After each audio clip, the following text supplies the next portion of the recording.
Greetings, Lore Masters. Tonight, our chronicle covers one of the most unsettling, stomach-churning, and oddly polite secret societies in all of Tamriel. We are heading into the stone heart of Markarth, a city built by dwarves, inhabited by men, and stained with enough blood to fill the Karth River twice over. We aren't looking at dragons or vampires or even the Civil War tonight. We are looking at your neighbours, the butcher, the baker, the priest, and the shopkeeper, the people who smile at you in the market while secretly wondering what your liver might taste like with a side of juniper berries. Let's be honest, living in Markarth is already a nightmare. Sleeping on solid stone slabs is bad enough for your back without the added anxiety of worrying that the local deli owner is eyeing your calves for next week's special. So, before you get comfortable, take a moment to like the video and subscribe, but only if you genuinely enjoy what I do here. Go ahead and drop a comment, letting me know where in the world you're listening from and what time it is. I love seeing the global map light up in the comments. Now, dim the lights, maybe turn on a fan for that soft background hum, and let's ease into tonight's journey together. The Dragonborn's boots clamour heavily against the stone steps of Markarth. It is a sound unique to this city, a hard, echoing clack that bounces off the ancient Dwemer metal and the imposing grey rock that looms over every street. Markarth is a vertical city, a fortress carved directly into the mountain, and it has a way of making everyone feel small. The air here is always a little thinner, a little colder, and it carries the metallic scent of the silver mines mixed with the damp spray of the waterfalls that cascade through the city's centre. It is a place of hard edges and harder people. There is no warmth in the architecture, no timber to soften the blow of the wind coming off the reach. It is a cage of stone, beautiful in a brutalist sort of way, but a cage nonetheless. Our hero ascends toward the highest point of the city, past the Temple of Dibella where the priestesses preach beauty in a city of scars, and up toward Understone Keep. The guards here are tense. Their grips are tight on their shields, eyes darting toward the shadows, always expecting a forsworn arrow or a thief's dagger. But the threat we are concerned with today doesn't hide in the hills or the shadows of the warrens. It stands in the light, wearing robes, selling meat, and tending to the dead. Entering Understone Keep is like walking into the throat of the mountain. The massive stone doors groan as they part, revealing a cavernous hall lit by sputtering braziers. The Jarl sits on his throne far in the distance, arguing about the war or the Forsworn, but our attention is drawn to a smaller drama unfolding near the entrance to the Hall of the Dead. Here stands Brother Verulus. He is an Imperial, a priest of Arche, the god of the cycle of life and death. Usually priests of Arche are composed, sombre figures, radiating a kind of stoic acceptance of mortality. Verulus, however, looks like a man who hasn't slept in a week. His robes are slightly askew, his eyes are rimmed with red, and he is physically blocking the heavy door that leads to the crypts. He's practically vibrating with anxiety. It's a core in-game fact that when you first arrive in Understone Keep, Brother Verulus is engaged in a heated dispute with Thongvor Silverblood, one of the most powerful and belligerent men in the city. Thongvor wants in to pay respects to his ancestors, or perhaps just to flex his political muscle. But Verulus is holding the line with a desperation that seems out of character for a simple clergyman. He claims the hall is closed for preparations, a flimsy excuse that Thongvor buys with a grunt of disgust before stomping off. When the Dragonborn approaches, Verulus turns that nervous energy toward the adventurer.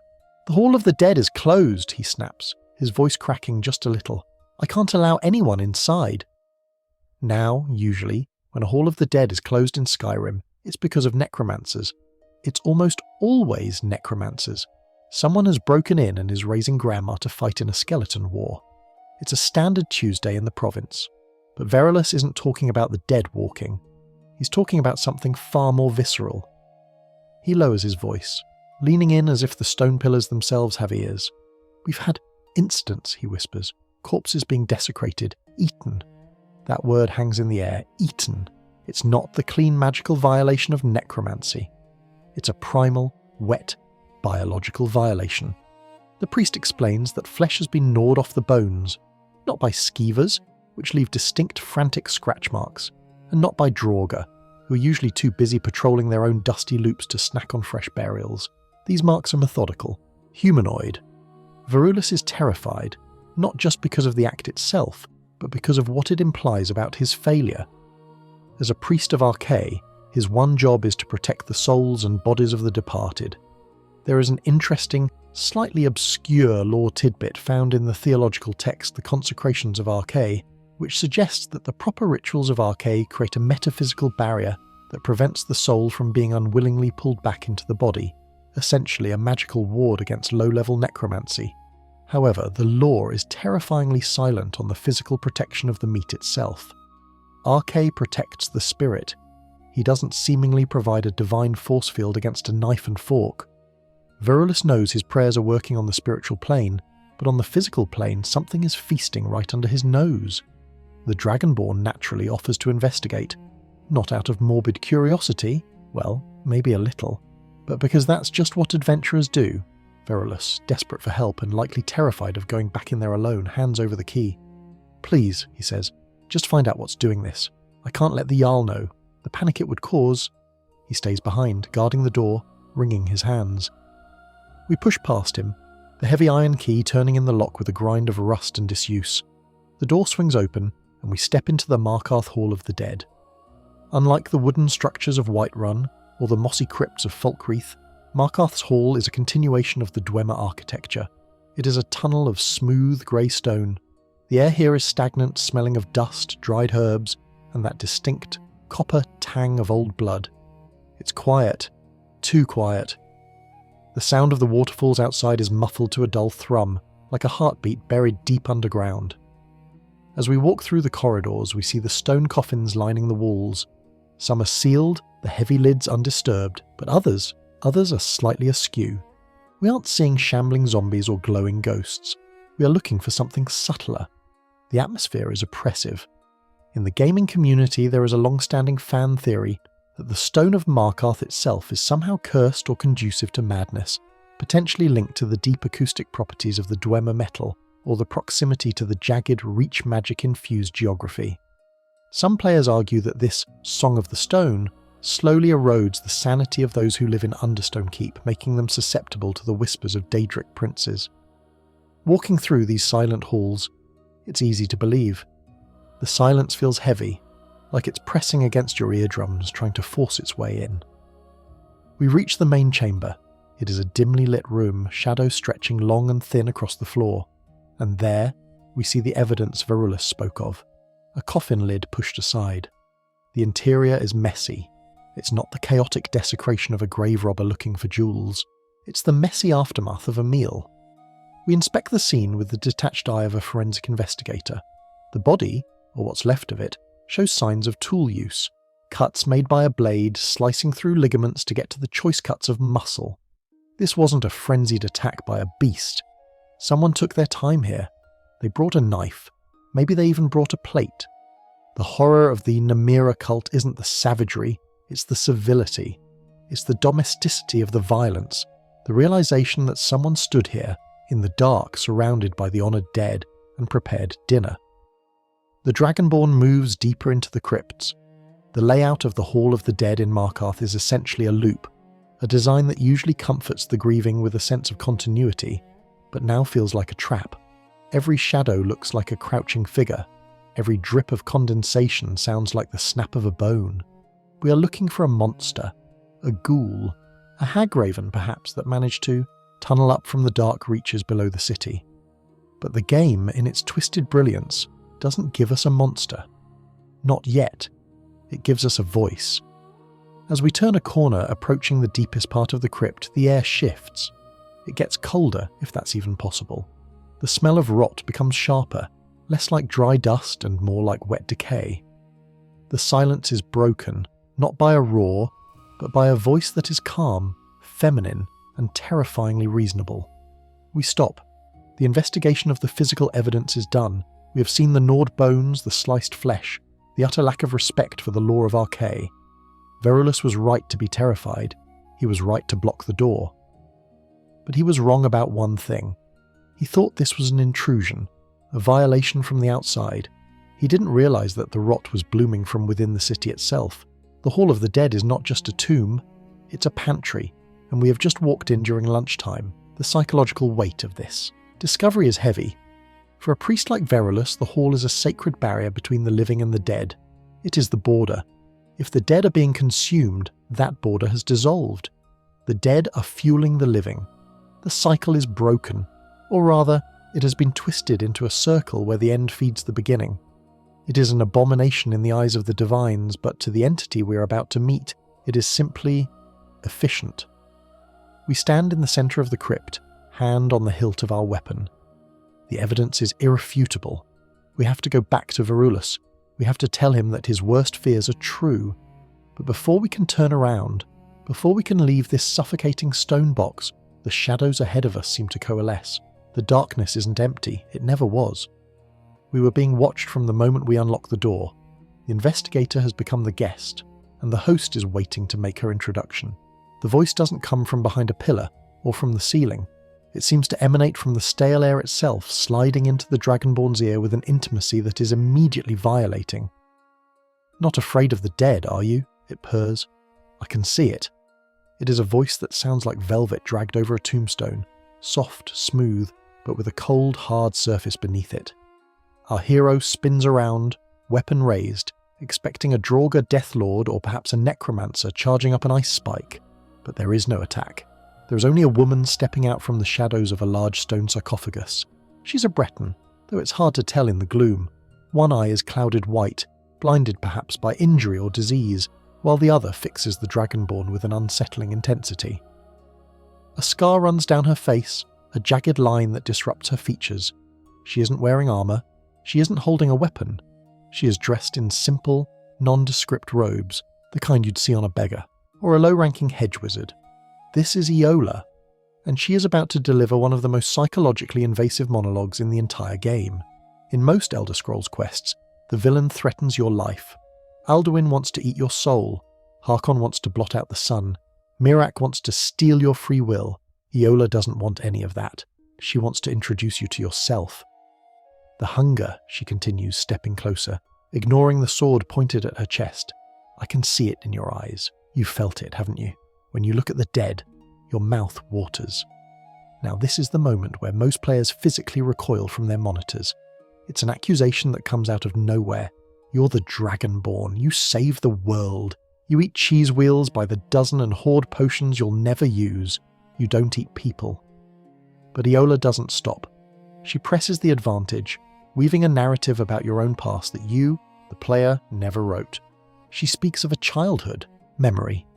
You were young, she whispers. A brother or sister had died, and you were left alone with the body, and you were hungry. It is a masterpiece of gaslighting, or perhaps a terrifying supernatural insight. This interaction brings us to a significant community debate that has raged on forums for over a decade. When Eola presents this backstory, that the Dragonborn engaged in cannibalism as a child, the game provides 3 dialogue options. You can deny it with disgust, you can stay silent, or you can choose the option, I remember. Fans have argued endlessly about the canonical weight of this choice. Does selecting I remember simply mean the Dragonborn is playing along to get information?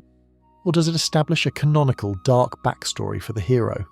Some loreheads argue that because the Dragonborn is a prisoner in the metaphysical sense, a blank slate with no defined past, the moment you click that option, you retroactively make it true. You write the backstory into existence in that second. If you click it, your Dragonborn did eat their sibling. If you don't, they didn't. It's Schrodinger's cannibalism. Regardless of your answer, Eola's reaction is delight. She has found a peer. She introduces herself not as a monster, but as a guide. I am Eola, she says, and I am like you. This is the core in-game fact for this section. Eola is the gatekeeper. She's the only reason the Hall of the Dead is infested. She hasn't broken in with force, she has simply moved in. The game mechanics here are strict. If you kill Eola right now, which many righteous paladin types do immediately upon hearing her cannibal pitch, the quest, the taste of death, fails instantly. There is no backup way to join the cult. The hall is cleared, Verulus is happy, and you get a small gold reward. But you also miss out on one of the deepest, darkest rabbit holes in Skyrim. Assuming we don't decapitate her on the spot, the conversation takes a transactional turn. Eola realizes that while we might be a kindred spirit, we're currently acting as an exterminator.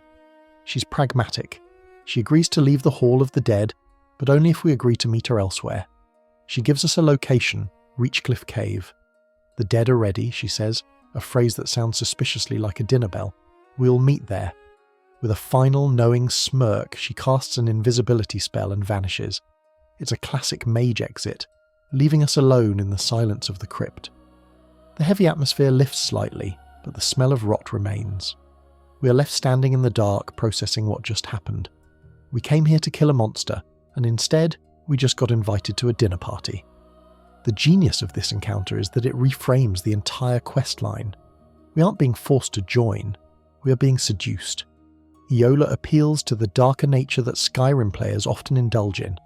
The desire for power, for forbidden loot, for seeing what happens when you cross the line. We trudge back to the entrance. The stone doors grind open, and the light of Understone Keep floods in. It feels almost too bright after the gloom of the crypt. Brother Varulus is still there, pacing back and forth, chewing his fingernails. "The hall," he stammers, looking at us with wide, hopeful eyes. Is it safe? Here is where the Dragonborn tells the first of many lies. The hall is safe, we say. The cause of the disturbance has been dealt with. Technically it's true. Eola is gone. The eating has stopped, for now. But it's a lie of a mission so massive you could park a silt strider in it. We don't mention the woman with the clouded eye. We don't mention the invitation to the cave, and we certainly don't mention the accusation that we might have snacked on a relative back in the day. Varulus is flooded with relief. "Thank the divines," he exclaims, handing us the amulet of Arche as a reward. "I can reopen the hall, the Jarl will never." No, he's so pathetic, so grateful. It makes what we are eventually going to do to him so much worse. But for now, he is safe. He goes back to his duties, blissfully unaware that he has been marked. Not by a predator in the wild, but by a conspiracy that is woven into the very fabric of his city. As we leave Understone Keep and step out into the open air of Markarth, the city feels different. Before, it was just a stone fortress. Now, it feels like a facade. Eola's words echo in our mind. "I am like you." Who else is like her? This brings us to an obscure lore tidbit concerning Namira herself. While most players know her as the Lady of Decay, invoked by Eola, her influence is far more insidious than just rotting meat.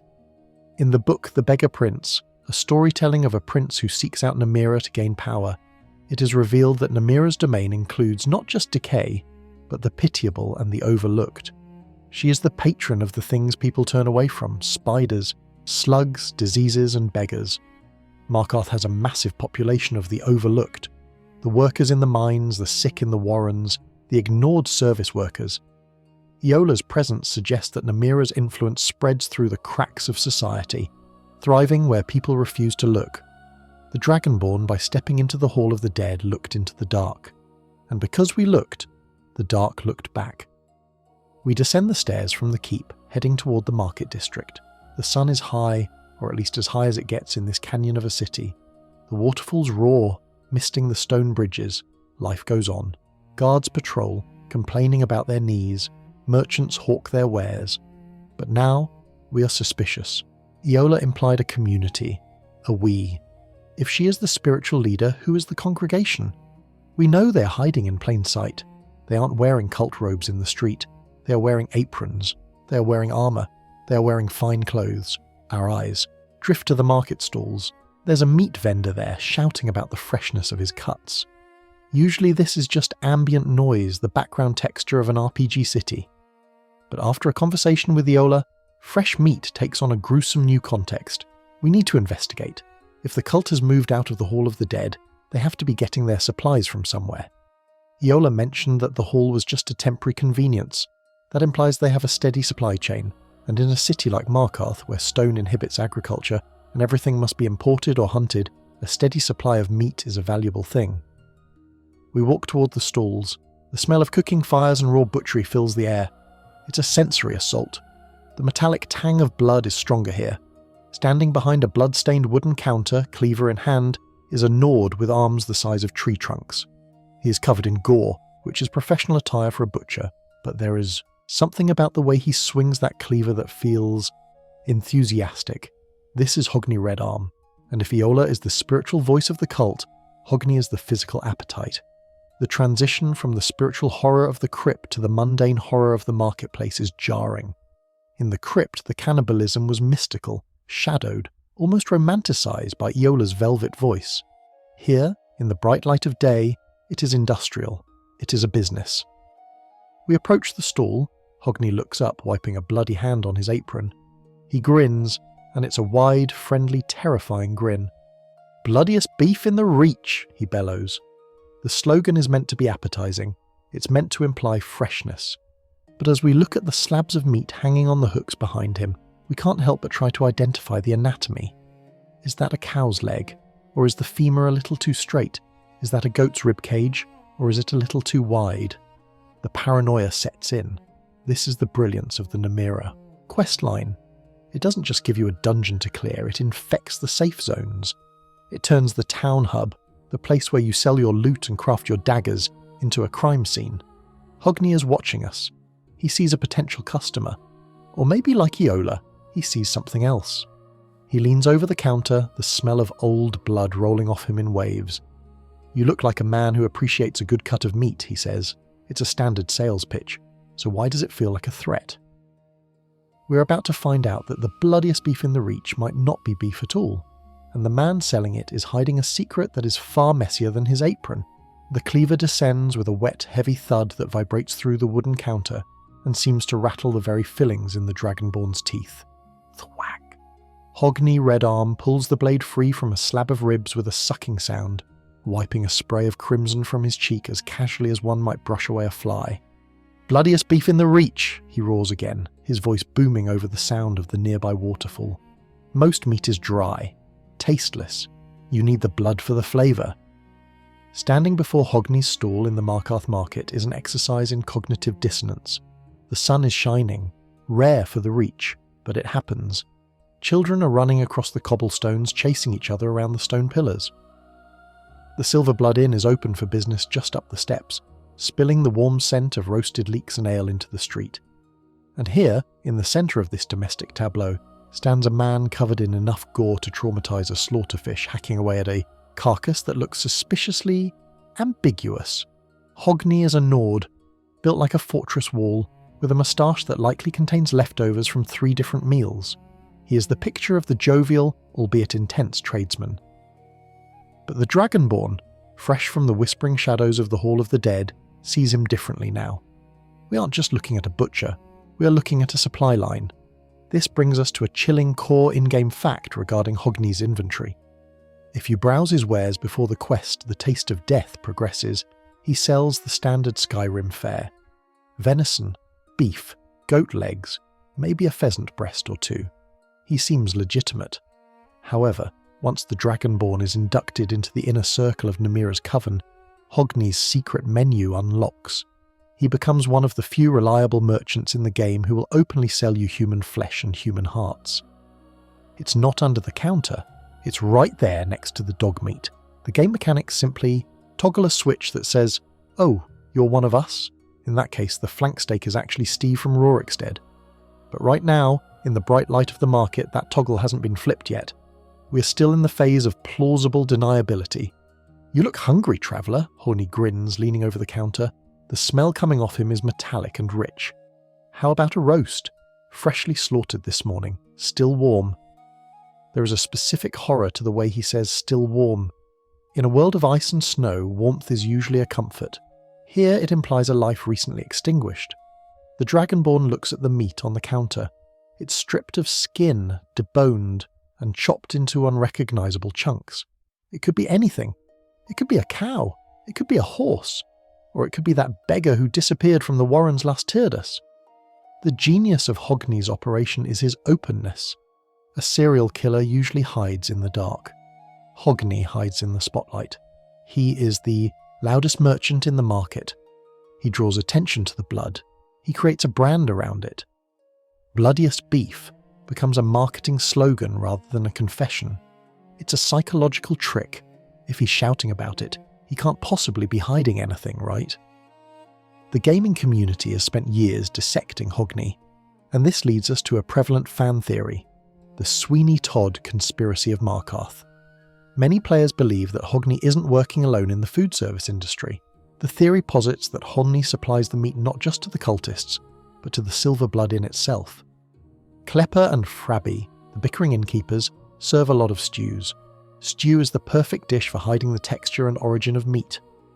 While there is no hard quest data to confirm the innkeepers are in on the cannibalism, the proximity of the inn to the butcher stall, literally a stone's throw away, and the sheer volume of mystery meat Hogni processes suggest a commercial partnership. If this theory holds water, it means the Dragonborn and every other traveller who has ever stayed at the Silver Blood Inn has likely participated in the cult's rituals unknowingly. You didn't need a ring of Namira, you just needed a bowl of pottage and 5 gold. We watch Hogni wrap a slab of meat in brown paper for a customer, a local miner who pays with soot-stained coins. The miner takes the package, thanks Hogni, and heads home to feed his family. It is a mundane transaction that turns the stomach. The virus of the cult isn't magic, it's protein. It's being fed to the city one dinner table at a time. Hogni catches us staring. His grin falters for a split second, his eyes narrowing. It's the look of a predator assessing a threat. But then the mask of the jolly butcher slides back into place. "See something you like?" he asks, gesturing with the cleaver. "Or are you just admiring the technique?" There is an obscure lore tidbit found in the pocket guide to The Empire, 1st edition Skyrim, which discusses the ancient Nordic traditions of the Reach. It mentions that the Nords of this region were often viewed by other cultures as barbaric and prone to wild hunts. While not explicitly confirming cannibalism as a standard Nord practice, it highlights that the cultural barrier between man and beast is thinner in the Reach than in Cyrodiil. Hogni embodies this ancient primal archetype. He isn't a refined villain like a Thalmor wizard, he is a throwback to a time when survival meant eating whatever you could kill. He is a civilized savage, wearing an apron to keep the savagery off his shirt. The Dragonborn decides not to buy the meat. "Just looking," we mutter. "Looking doesn't fill the belly." Hogni laughs, turning back to his work. Thwack. Another bone splinters. Thwack. We step away from the stall, but the sound of the chopping follows us. It's a rhythm that underpins the life of the market. It's the heartbeat of Markarth's commerce. And now we know that heartbeat is fueled by the very people who used to walk these streets. But Hogni is just the hands. He is the labour. A cult needs more than just a butcher. It needs logistics. It needs management. It needs someone to move goods, to handle the finances, to maintain the veneer of respectability that allows a monster to operate in a city of laws. Our investigation takes us away from the wet, noisy butcher stall and up the stone steps toward the dry, cluttered interior of the local general goods store. The sign above the door reads Arnleif & Sons Trading Company. It sounds wholesome. It sounds like a family business that has stood the test of time. As we push open the door, a bell chimes softly. The smell of blood is replaced by the smell of sawdust, parchment and polished wood. The shop is packed with the detritus of adventuring. Pickaxes, lanterns, rolls of linen, sacks of flour. It is the kind of place where you buy the rope you use to climb a mountain or the shovel you use to bury a treasure. Behind the counter stands a woman named Lisbet. She's a Nord, blonde, with a face that is weary but composed. She wears fine clothes, the attire of the merchant class. She's grieving, or at least she plays the part well. Her husband, Gunnar, died recently, leaving her to run the store alone. "I'm still open," she says, her voice tight with stress. "Though I don't know for how long. Without Gunnar." She trails off, looking at a ledger on the counter as if the numbers might rearrange themselves into a resurrection spell. Lisbet is a sympathetic figure. In the rough world of Skyrim, widows often struggle to keep businesses afloat. The Forsworn attacks affect trade, the dragons scare off caravans, and the Civil War taxes everyone dry. It's easy to feel sorry for her. It's easy to want to help her. In fact, she has a miscellaneous quest for us. To retrieve a statue of Debella that was stolen by Forsworn. She wants to sell it, to keep the store open. It's a noble, desperate goal. But we aren't here for a statue. We are here because Eola's "we" includes the people who run this city. And if Hogni is the butcher, Lisbet is the distributor. There is a disconnect here that feels sharper than with Hogni. Hogni looks like a killer, Lisbet looks like your aunt. She looks like the woman who organises the neighbourhood bake sale. The idea that she could be involved in the Namira Cult feels absurd. It feels like a mistake. Surely the Dragonborn has the wrong person. But then we remember the look in Eola's eye. We remember the calm rationality of the madness. We approach the counter. We aren't buying a lantern. We are buying information, though the currency we are using is silence. Business is tough, the Dragonborn prompts, leaning on the counter. It is, Lisbet sighs. Attacks on the roads, shipments gone missing, and with Gunnar gone, well, a woman has to do what she must to survive. Do what she must. It's a common phrase, people say it all the time, but in the context of Markarth it sets off alarm bells. What exactly did she have to do? We look around the shop. It's normal. Boring even. There are no skulls on the shelves, no Daedric runes painted on the floor, just sacks of flour and wheels of cheese. It's the perfect camouflage. No one suspects the general store. It's the hub of the community. Everyone comes here. Everyone trusts Lisbet. And that trust is exactly what makes her so dangerous. While Hogni deals in the raw product, Lisbet deals in the social currency. She normalises the cult's existence by being so painfully normal herself. If Lisbet is a cannibal, then anyone can be a cannibal. The paranoia deepens. There's not just the scary butcher, it's the nice lady who sells you sweet rolls. As we study her, we notice a slight tremor in her hands as she adjusts a stack of coins. Is it grief? Or is it the hunger Eola spoke of? The withdrawal symptoms of an addict who hasn't had their fix. Lisbet catches our eye, and for a moment the mask slips, just a fraction. There is a hardness there, a steel core wrapped in the velvet of widowhood. She isn't just a victim of circumstance, she is a survivor, and in the Reach, survivors are the ones who are willing to eat the dead rather than join them. We need to push her, we need to see if she breaks, or better yet, we need to hear her confess, not to a crime, but to a lifestyle choice. Because to them, this isn't a crime, it's a dinner party. And Lisbet, with her ledgers and her inventory lists, is the one making sure the table is set. The bell above the door chimes again, signalling another customer. Lisbet's face instantly smooths back into the mask of the grieving merchant. "Welcome to Arnleif & Sons," she calls out, her voice pleasant and hollow. We step back into the shadows of a shelf stocked with potions, watching her work. The transition from the bloody spectacle of Hogni to the quiet desperation of Lisbet is a masterclass in horror pacing. Skyrim is showing us the spectrum of the cult. It's not a monolith, it has layers. And the darkest layer of Lisbet's story is yet to be told. Because the gunner she mourns, the husband whose loss has made business so difficult, we're about to learn that his departure wasn't exactly accidental, and his final resting place wasn't exactly a grave. The bell above the door falls silent and the customer leaves, plunging Arnleif & Sons back into a dusty, heavy quiet. Lisbet stands there, her hands resting on the ledger, the facade of the grieving widow perfectly intact. But the Dragonborn knows better now. The seed of suspicion planted by Eola has taken root, and once you see the world through the lens of Namira, the cracks in the porcelain begin to show. We approach the counter again. This time, we aren't pretending to buy a shovel. We look at her, really look at her. We see the way her eyes dart to the door, not in fear of thieves, but in anticipation of guests. We see the unnatural stillness of her posture, the patience of a spider in a web. It's time to drop the pretense. In the mechanics of the quest, this is the moment where the Dragonborn, having accepted Eola's invitation, can speak to the other cultists with a new dialogue option. It's a secret handshake in verbal form. We mention the Hall of the Dead, we mention the taste. Lisbet's reaction is instantaneous. The grief vanishes, the worry about shipments and forsworn evaporates. In its place is a chilling, serene smile. It's the smile of someone who has finally found someone they don't have to lie to. "I knew it," she whispers, leaning in across the counter, her voice dropping to a conspiratorial hush. "I could tell by the way you carry yourself. You have the hunger." And then she tells us her story.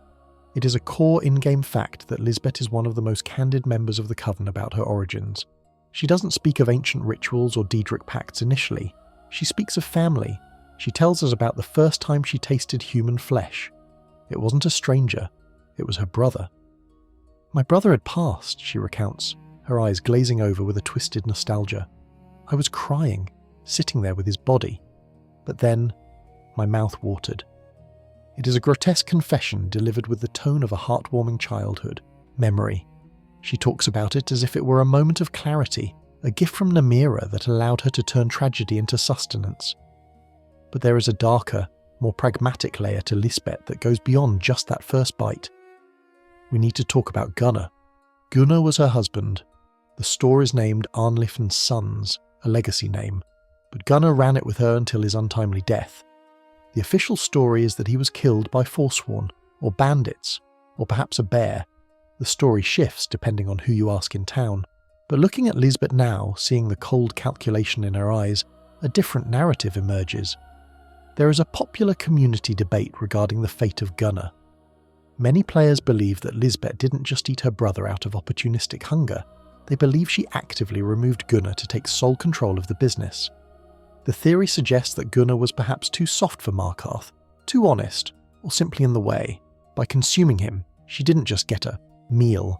She absorbed his share of the company, its corporate raiding taken to its absolute biological extreme. A woman has to do what she must to survive, she'd said earlier. Now, that phrase sounds like a confession of murder. This recontextualizes her entire character. She isn't a victim of Markarth's brutality. She is a master of it. She has looked at the harsh economic realities of the Reach, the taxes, the corruption, the violence, and decided that the only way to stay in the black is to embrace the blackest of arts. Her cannibalism is transactional. It's a way to ensure that nothing goes to waste. In her mind, eating the dead is the ultimate form of recycling. It is a perverse kind of stewardship. We look around the shop again, the sacks of flour, the wheels of cheese. We wonder how many of these legitimate goods were bought with the gold she saved by not having to pay for a funeral, or by not having to buy meat from Hogni for a few weeks. The shop itself feels different now. It feels like a trophy room. It's hard to explain to outsiders, Lisbet says, smoothing her apron. They see it as a sin. We see it as intimacy. To consume is to unite. This is the intellectual trap of the Namira Cult. They have a philosophy. They aren't just mindless ghouls. They have rationalized their behavior into a pseudo-religious experience. Lisbet believes she is honoring the dead by making them part of the living. It's a twisted logic, but in the harsh, unforgiving stone of Markarth, logic often twists before it breaks. There is an obscure lore tidbit that adds another layer of irony to Lisbet's situation.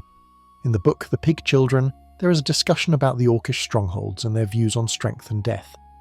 But more relevant here is the Reachmen culture itself. The old gods of the Reach, who are essentially the Daedric princes, are worshipped through acts of nature and transformation. By consuming her kin, Lisbet is, unknowingly, or perhaps knowingly, enacting an ancient Reachman rite of passing strength from the dead to the living. Despite being a Nord who likely hates the Forsworn, she is practicing their blood magic in the middle of a civilized city. She has become the very thing the Nords of Markarth swear to destroy. The Dragonborn nods, playing the part of the understanding acolyte. And the business? We ask. How does the business fare? Better, she says, her eyes gleaming. Much better. Namira provides. She gestures to the shelves. I have the best connections in the city. The Jarl's steward, a personal friend, the Silverbloods, they respect me. Of course they do, because Lisbet projects power. She projects the confidence of someone who has nothing left to fear because the worst thing that can happen to a human being, being eaten, is something she does for breakfast. She has conquered the taboo, and that makes her formidable. We leave Lisbet to her ledger as the door closes. Behind us, we catch one last glimpse of her. She isn't crying, she isn't mourning, she's counting coin. The bells on the door jingle cheerfully, a stark contrast to the silence of the grave she has just described. We step back out into the bustling streets of Markarth. The sun is beginning to dip, casting long shadows that stretch like claws across the stone. We have met the priestess, Eola, the butcher, Hogni, and the merchant, Lisbet. The network is becoming clear. It covers the spiritual, the physical, and the financial aspects of life. But a society also needs security. It needs muscle. It needs someone who can control the beasts. Our path takes us toward the stables near the main gates. The smell of horses and hay mixes with the damp air. But we aren't here for a horse. We are here for the dogs. Outside the Markarth stables there is a man named Banning. He is the rugged, outdoorsy type. He wears leather armour and smells of wet fur. He is the man you go to if you want to. Buy a war dog, a loyal companion to fight by your side in the wilds of Skyrim. Vigilance is a good dog, Banning says to a passerby, patting the head of a shaggy wolf-like hound. Smart, loyal. He'll tear a bandit's throat out if you give the command. Banning seems like a simple man. He loves his dogs. He takes pride in their training. But there is a logistical question that arises when you raise large carnivorous animals in a city made of stone where game is scarce. What do you feed them? Standard dog food in Skyrim is usually venison or wolf meat. But Banning's dogs are bigger, meaner, and stronger than the average stray. They have a sleekness to their coats, a vitality that suggests a high-protein diet. We approach Banning. He greets us with a nod, assessing our potential as a customer. "Looking for a dog?" he asks. "Best in Skyrim, these aren't your average mutts. These are war dogs." "What makes them so special?" the Dragonborn asks. Banning smirks. "It's all in the breeding and the feeding." The feeding, there it is again. The recurring theme of consumption. We're about to learn that the food chain in Markarth is a perfect circle. The people eat the meat, the dogs eat the scraps, and sometimes the scraps are people. Banning represents the disposal unit of the cult. Lisbet and Hogni handle the choice cuts for the human members, but a human body has a lot of waste, bones, gristle, organs that even a cannibal might turn their nose up at. You can't just throw that in the river. It attracts slaughterfish and raises questions. You need a way to get rid of the evidence, and Banning has a pack of hungry, loyal, undiscerning stomachs on 4 legs. "They have a taste for it," Banning says quietly, once we give the signal that we are part of the family. The meat, it makes them fierce. It makes them part of the pack. We look at Vigilance, the dog sitting by his side. The dog looks back with intelligent amber eyes. He licks his chops, and suddenly we realise that man's best friend in Markarth has a very different definition of friend. We stand at the edge of the Markarth stables, the smell of damp hay and horse manure mingling with the sharper, musky scent of wet dog. Banning is scratching behind the ears of Vigilance, a massive Irish wolfhound-looking beast that leans into the touch with a low, rumbling groan of satisfaction. It's a touching scene. A man and his dog, a bond as old as time. But we know better. In Markarth, nothing is as wholesome as it appears. Banning is the houndmaster. His official job is to train and sell war dogs to the Jarl, the guards and discerning adventurers. In a world full of dragons and trolls, a good dog can be the difference between life and a loading screen. But Banning's role in our little secret society is far more utilitarian. Every butcher needs a disposal system, every feast has leftovers, and in a city where digging a grave involves pickaxing through solid granite, getting rid of the evidence is a logistical nightmare, unless of course the evidence is edible. We lean against the stable fence watching Banning work. He's a Nord, rugged and practical, with the kind of scars on his hands that come from handling animals that bite. He doesn't have the slippery charm of Eola or the manic energy of Hogni. He has the calm, quiet demeanour of a man who prefers animals to people. And frankly, considering who his people are, you can't blame him. "Good boy," Banning murmurs, tossing a chunk of meat to Vigilance. The dog snaps it out of the air with terrifying speed. Gulp! Gone! The Dragonborn steps closer. We've already established our credentials with Lisbet. We've shaken the bloody hand of Hogni. Now, we need to see if the houndmaster is ready to welcome us to the pack. "Fine animal," we say, nodding at the dog. "The best," Banning replies without looking up. "Alert, strong, doesn't ask questions." "And the diet," we press, keeping our voice low. "I hear they have a specific palate." Banning stops scratching. He turns slowly, his eyes locking onto ours. There's a moment of assessment. He's checking for the scent, metaphorically speaking. He's looking for that hunger Eola talks about. When he finds it, his face relaxes into a grim smile. "Ah," he says, wiping his hand on his trousers. "You've been to the hall. You've met Eola." It is a core in-game fact that Banning is the only member of the Coven who explicitly links the dogs to the cannibalism. Once you're inducted, his dialogue shifts. He casually admits, "Whenever we have a gathering, I always bring back the scraps for the dogs. It gives them a taste for the game, makes them fiercer." This is a profound and disturbing revelation about combat mechanics in Skyrim. When you buy a war dog from Banning, specifically Vigilance, you are buying an animal that has been raised on human flesh. That fierceness Banning advertises isn't just training, it's bloodlust. The dog attacks bandits with such vigour not because it wants to protect you, but because it recognises them as food. You're essentially walking around with a domesticated warg. They love it, Banning continues, watching Vigilance lick his chops. The marrow bones especially, keeps their teeth sharp, and it solves a problem for the Coven, doesn't it? Can't leave things lying around. Banning is the cleaner. In the criminal underworld, the cleaner is the guy who dissolves the body in acid or buries it in the desert. In Markarth, the cleaner just opens the kennel door. It's an elegant, ecological solution. It closes the loop. The human Coven eats the choice cuts, the liver, the heart, the tenderloin. The dogs get the rest, the gristle, the tough muscle, the bones. Nothing is wasted. It is a zero-waste lifestyle that would make a wood elf proud if it weren't so horrific. This brings us to an obscure lore tidbit regarding the history of war dogs in Tamriel. In the book The Eastern Provinces, A Strategic Analysis, there is a brief mention of the Akaviri Potentate, using beasts of war that were fed the flesh of executed prisoners to instill terror in the enemy ranks. Banning seems to have independently rediscovered this ancient psychological warfare tactic. By feeding his dogs the dead of Markarth, he is creating a local militia of animals that view the citizens not as masters, but as livestock. It's a subtle shift in the power dynamic of the city. The guards think they control the dogs. Banning knows better. The dogs are just waiting for the dinner bell. There is a popular fan theory in the community that connects Banning's dogs to the random encounters with stray dogs in the wild. Some players speculate that the stray dogs who help you fight wolves or dragons are actually escapees from Banning's kennel. Dogs that perhaps developed a conscience, or simply got full.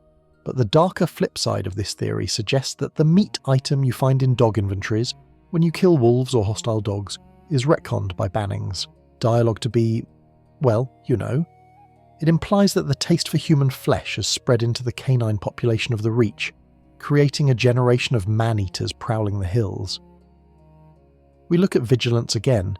The dog is sitting politely, tail wagging slowly. He looks like a good boy. He looks like he wants a belly rub. But now, every time he looks at a guard's exposed calf, we wonder if he's calculating the nutritional value. You should buy one, Banning suggests, his tone helpful. Better to have a friend who shares your tastes, don't you think? Shares your tastes. It's a clever double entendre. He means the dog will fight for you, but he also means the dog will eat with you. Imagine the campfire scenes, the Dragonborn roasting a leg of goat, and Vigilance. Well, Vigilance enjoying a to-go bag from the Hall of the Dead. Banning represents the normalization of the horror. He isn't a fanatic. He isn't a gourmet like Hogni.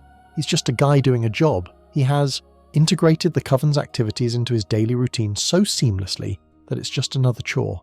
Feed the horses, muck the stalls, feed the remains of the sacrifice to the dogs. Check, check, check. The banality of his evil is what makes it stick. Hogni is scary because he's intense. Banning is scary because he's boring. He's the neighbour who waves at you while burying something in the garden. I'll think about it, we say, stepping back from the fence. The smell of the kennel is suddenly overwhelming. It's not just dog smell anymore. It's the smell of a crime scene that has been licked clean. Suit yourself, Banning shrugs. But don't wait too long, they get hungry. We leave the stables, the sound of barking echoing behind us. It's a sound we've heard 1,000 times in Skyrim, but now it carries a different frequency. It's not a warning bark, it's a demand. We head back into the city proper, crossing the bridge near the smelter. The air here is thick with smoke and the acrid taste of molten metal.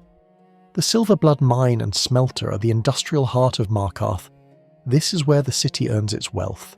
And where there is hard labour, there is hunger. Our investigation has covered the food supply, Hogni, the finances, Lisbet, and the disposal, Banning. But we haven't touched on the labour force, the people who keep the fires burning, the people who disappear into the smoke and noise where no one would hear a scream. Ahead of us, silhouetted against the glowing furnace of the smelter, is a figure working the bellows.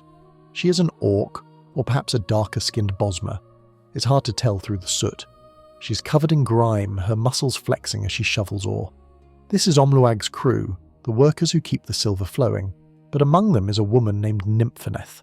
She isn't a boss like Lisbet. She isn't a specialist like Banning. She's a worker, a grunt. and her presence in the coven tells us something terrifying about its reach. It cuts across class lines. It isn't just a club for the elite, nor is it a desperate refuge for the poor. It is vertical integration. We approach the smelter. The heat is intense. Sparks fly into the air, vanishing into the grey sky. Nympheneth pauses in her work, leaning on her shovel. She wipes sweat from her brow, leaving a streak of black soot. She looks exhausted. Life in the smelter is brutal. It burns you up. But as we get closer, we see the same look in her eyes that we saw in Eola's. That glint of secret knowledge, that hidden vitality. While the other workers look drained, Nympheneth looks sustained. "Hard work," we comment, shouting over the roar of the furnace. She looks at us, her eyes narrowing. "Silver doesn't melt itself," she grunts. "What do you want?" We're about to find out that the smelter isn't just for melting ore. It's another kind of oven, and Nympheneth isn't just fueling the fires with coal. In a city of stone, fire is the only thing that changes state. It transforms rock into metal. And in the philosophy of the Namira Cult, the stomach is just another kind of furnace, a place where the dead are transformed into the energy of the living. Nympheneth understands this better than anyone. She works in the heat, in the smoke, where the boundaries of the body seem to melt away. She steps away from the furnace, motioning for us to follow her into the shadow of a slag pile.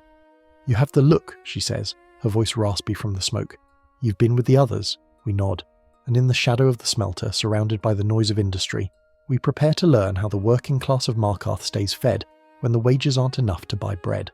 We step into the shadow of the smelter, the heat rolling off the stone furnaces in shimmering waves. The air here tastes of sulphur and charcoal, a gritty coating that sticks to the back of the throat. This is the industrial gut of Markarth. While Understone Keep is cool and silent, and the market is bustling and bright, the smelter district is a vision of subterranean hell brought to the surface. It is loud, it is dirty, and it is relentless. Here we find Nympheneth. She is a Bosmer, a wood elf, which already makes her stand out amidst the sea of burly Nords and dust-covered orcs that typically work the mines. She is small, wiry, and covered in a layer of soot so thick it looks like war paint. She is shoveling coal into the mouth of a roaring furnace, her movements rhythmic and efficient. Scrape, lift, toss, scrape, lift, toss. It is back-breaking work, the kind that grinds a person down until they are just raw nerves and muscle memory. We watch her for a moment. Most wood elves in Skyrim are hunters, archers, or scouts. They are people of the forest. Seeing one here, feeding a stone oven in a city of rock, feels like a violation of her nature. But then everything about the Namira Cult is a violation of nature. Or perhaps, as they would argue, it is the ultimate expression of it. We approach, the heat from the furnace singing the hair on our arms. Nympheneth senses us before she sees us. It's a Bosmer trait, that hyper-awareness of the predator. She pauses, leaning on her shovel, and looks up. Her eyes are bright, almost feverish, cutting through the grime on her face. "Lost?" she asks, her voice raspy. "Or just looking to warm your bones?" The Dragonborn offers a knowing look, the kind we practiced with banning. "Just admiring the fire," we say, "and what it consumes." Nympheneth's expression doesn't change, but the tension in her shoulders drops. She glances around at the other workers, Omlag complaining about the foreman, Mulush Gro Shuguz yelling about quotas. They are distracted. They are tired. They aren't listening. "Fire consumes everything eventually," she murmurs, turning back to the flames. "Wood, coal, bone." She says bone with a peculiar inflection. It's softer, reverend. This brings us to a core in-game fact. Nympheneth is a resident of the Warrens, the slum carved into the lowest levels of Markarth. She works at the smelter during the day and retreats to the disease-ridden, cramped tunnels of the Warrens at night. Unlike Lisbet, who eats people to maintain her high status, or Hogni, who does it for the sheer visceral thrill, Nympheneth represents the utilitarian cannibalism of the desperate. In the hierarchy of the cult, she is the bottom rung. She isn't hosting the dinner parties, she is likely grateful for the scraps. "It's hard work," she says, wiping her forehead. "Burns a lot of energy. You get hungry fast down here. Normal food, bread, apples. It burns up too quick. You need something. Heavier. Something that sticks to the ribs. Like meat, we suggest?" She smiles, revealing teeth that look surprisingly white against the soot. "Long pig," she whispers. "That's what my grandmother called it. Best meat for a working elf. High energy, keeps you going when the Silverbloods cut your pay. Long pig." It's an archaic term, a real-world euphemism for human flesh derived from Pacific Island cultures, often used in fantasy tropes to denote cannibalism. Hearing it from a wood elf in a Skyrim smelter bridges the gap between folklore and the grim reality of her lunch break. The presence of a Bosmer in the cult is significant. We'll dive deeper into the Green Pact later, but right now, Nympheneth serves as a bridge between the ancient traditions of her people and the twisted practices of Namira. For her, this might not even be a perversion. It might just be Tuesday. We lean in closer, shielding our conversation from the roar of the bellows. "How do you manage it?" we ask. "With all these eyes around," Nympheneth laughs, a dry coughing sound. "Who looks at us?" She gestures to the workers. "We are soot-stained. We are the rats of the city. The guards don't look at us. The Jarl certainly doesn't look at us.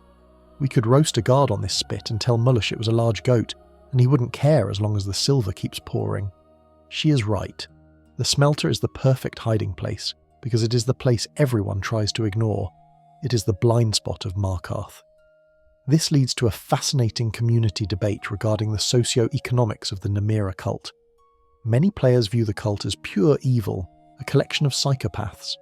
But a subset of lore hunters argues that for characters like Nympheneth, the cult is a form of social welfare.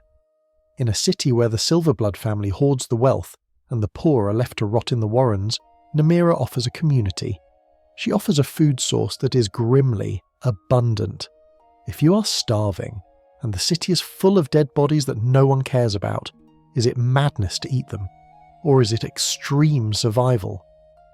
Nympheneth forces us to confront the uncomfortable possibility that for the poor of Markarth, cannibalism is a valid dietary strategy. We watch her throw another shovelful of coal into the fire. The flames roar, illuminating her face. She looks almost happy. "The lady provides," she mutters almost to herself. "She knows we're hungry. She knows we work in the dark. So she gives us the dark to eat." It's a poetic, disturbing line. The dark to eat. It implies they aren't just eating flesh. They are consuming the very essence of the city's corruption. There is an obscure lore tidbit found in the Ordinator Edict from Morrowind, which discusses the suppression of cannibal cults. It mentions that these cults often spring up in mining communities or places of hard labour, where the stress on the body and the proximity to the earth's bowels creates a psychological break. The miners start to view themselves as part of the earth, and the earth consumes, therefore they must consume. Nympheneth fits this profile perfectly. She's an industrial cannibal, a product of her environment. "You should go," she says suddenly, her tone shifting back to the gruff worker. Mullish is watching. He doesn't like us talking, thinks it slows down the melt. We nod. We have seen enough. We have seen the hunger in the eyes of the merchant, the butcher, the kennel master, and now the labourer. The web is tight. It holds the city together from the top of the keep to the bottom of the smelter. As we walk away, we look back one last time. Nympheneth is silhouetted against the fire, a small, dark figure feeding the beast. She's a cog in the machine, but she's also a predator in the machine, and we can't help but wonder, as she tosses that coal, is she imagining it's a femur? The smoke from the smelter rises, drifting up toward the stone bridges of the residential district. It carries the smell of burning rock, but underneath there is that faint, sweet scent of roast pork, or something like it. We leave the industrial noise behind and head toward the guard tower. The military presence in Markarth is heavy. The civil war is raging, the Forsworn are attacking, and the guards are on high alert. You would think the Legion or the City Guard would be the ones to stop this. You would think they are the shield. But a shield can be used to hide things too. Our next stop is a man named Sanyan. He isn't a worker. He isn't a merchant. He is a soldier, a man trained to kill. But unlike the others who kill for defense or duty, Sanyan has found a way to make the aftermath of battle a little more rewarding. We find him near the guard tower, polishing his armour. He looks like the quintessential Imperial disciplinarian, clean-shaven, upright, efficient.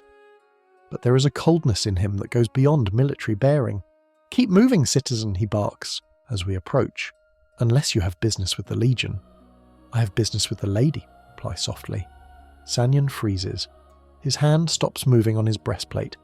He looks around, checking for eavesdroppers, then looks at us with eyes that are dead and hard as flint. The lady, he repeats, his voice devoid of emotion. Then you know about the stone heart. We are about to learn that for some soldiers, the battlefield isn't a tragedy, it's a buffet. And Sanyon has a very specific recipe for dealing with the fallen. Sanyon lowers the rag he was using to polish his shield. The rhythmic shh of the cloth against the metal stops, replaced by a heavy, suffocating silence. He looks left, then right, checking the sightlines of the other guards patrolling the stone walkways of Understone Keep. When he is satisfied that we are effectively invisible in the bustle of the patrol shift, his posture changes. The rigid spine of the Imperial soldier slumps just a fraction, settling into something more primal. The stone heart, he murmurs again, testing the words on his tongue. It's what you need to survive out here. Soft hearts bleed, stone hearts, they just get hungry. Sanyon is a high elf, an Altmer. This is a detail that might seem trivial at first glance, but in the context of the Elder Scrolls lore it is screamingly significant. Altmer are culturally obsessed with purity, ancestry, and the perfect state of being. They are the race most likely to look down on the beastly races for their uncivilized habits. For an Altmer to not only live among humans in a human city, but to engage in the filthiest, most taboo practice imaginable, represents a shattering of cultural identity. Sanyon isn't just a cannibal, he is a heretic to his own bloodline. We lean against the cold stone of the guard tower, mirroring his casual stance. The Legion ration's not doing it for you, we ask, keeping the tone light, conversational. Sanyon lets out a short, sharp snort that might be a laugh. Dried apples and stale bread, he sneers. Food for cattle, not food for warriors. He looks out over the city, his eyes tracking a patrol moving near the main gates. I was in the Great War, he says quietly. I fought in the Imperial City when the Dominion sacked it. I fought in Hammerfell. I've seen more bodies than I've seen hot meals. This is where the narrative of the Namira Cult shifts from the domestic horror of Lisbet and the industrial horror of Nympheneth to the tactical horror of the soldier. For Sanyon, cannibalism began as a matter of logistics. Supply lines get cut, he explains, his voice devoid of emotion, like he's reading a field manual. You get surrounded. You're starving. You look at the man next to you, an enemy, maybe, or a friend who didn't make it, and you realise it's just meat. It's just protein waiting to be harvested. It is a brutal utilitarian logic. In our world, we have stories of survival cannibalism, the Donner Party, the soccer team in the Andes. We view these as tragedies, moments where humanity broke under extreme duress. Sanyon views it as a tactical advantage.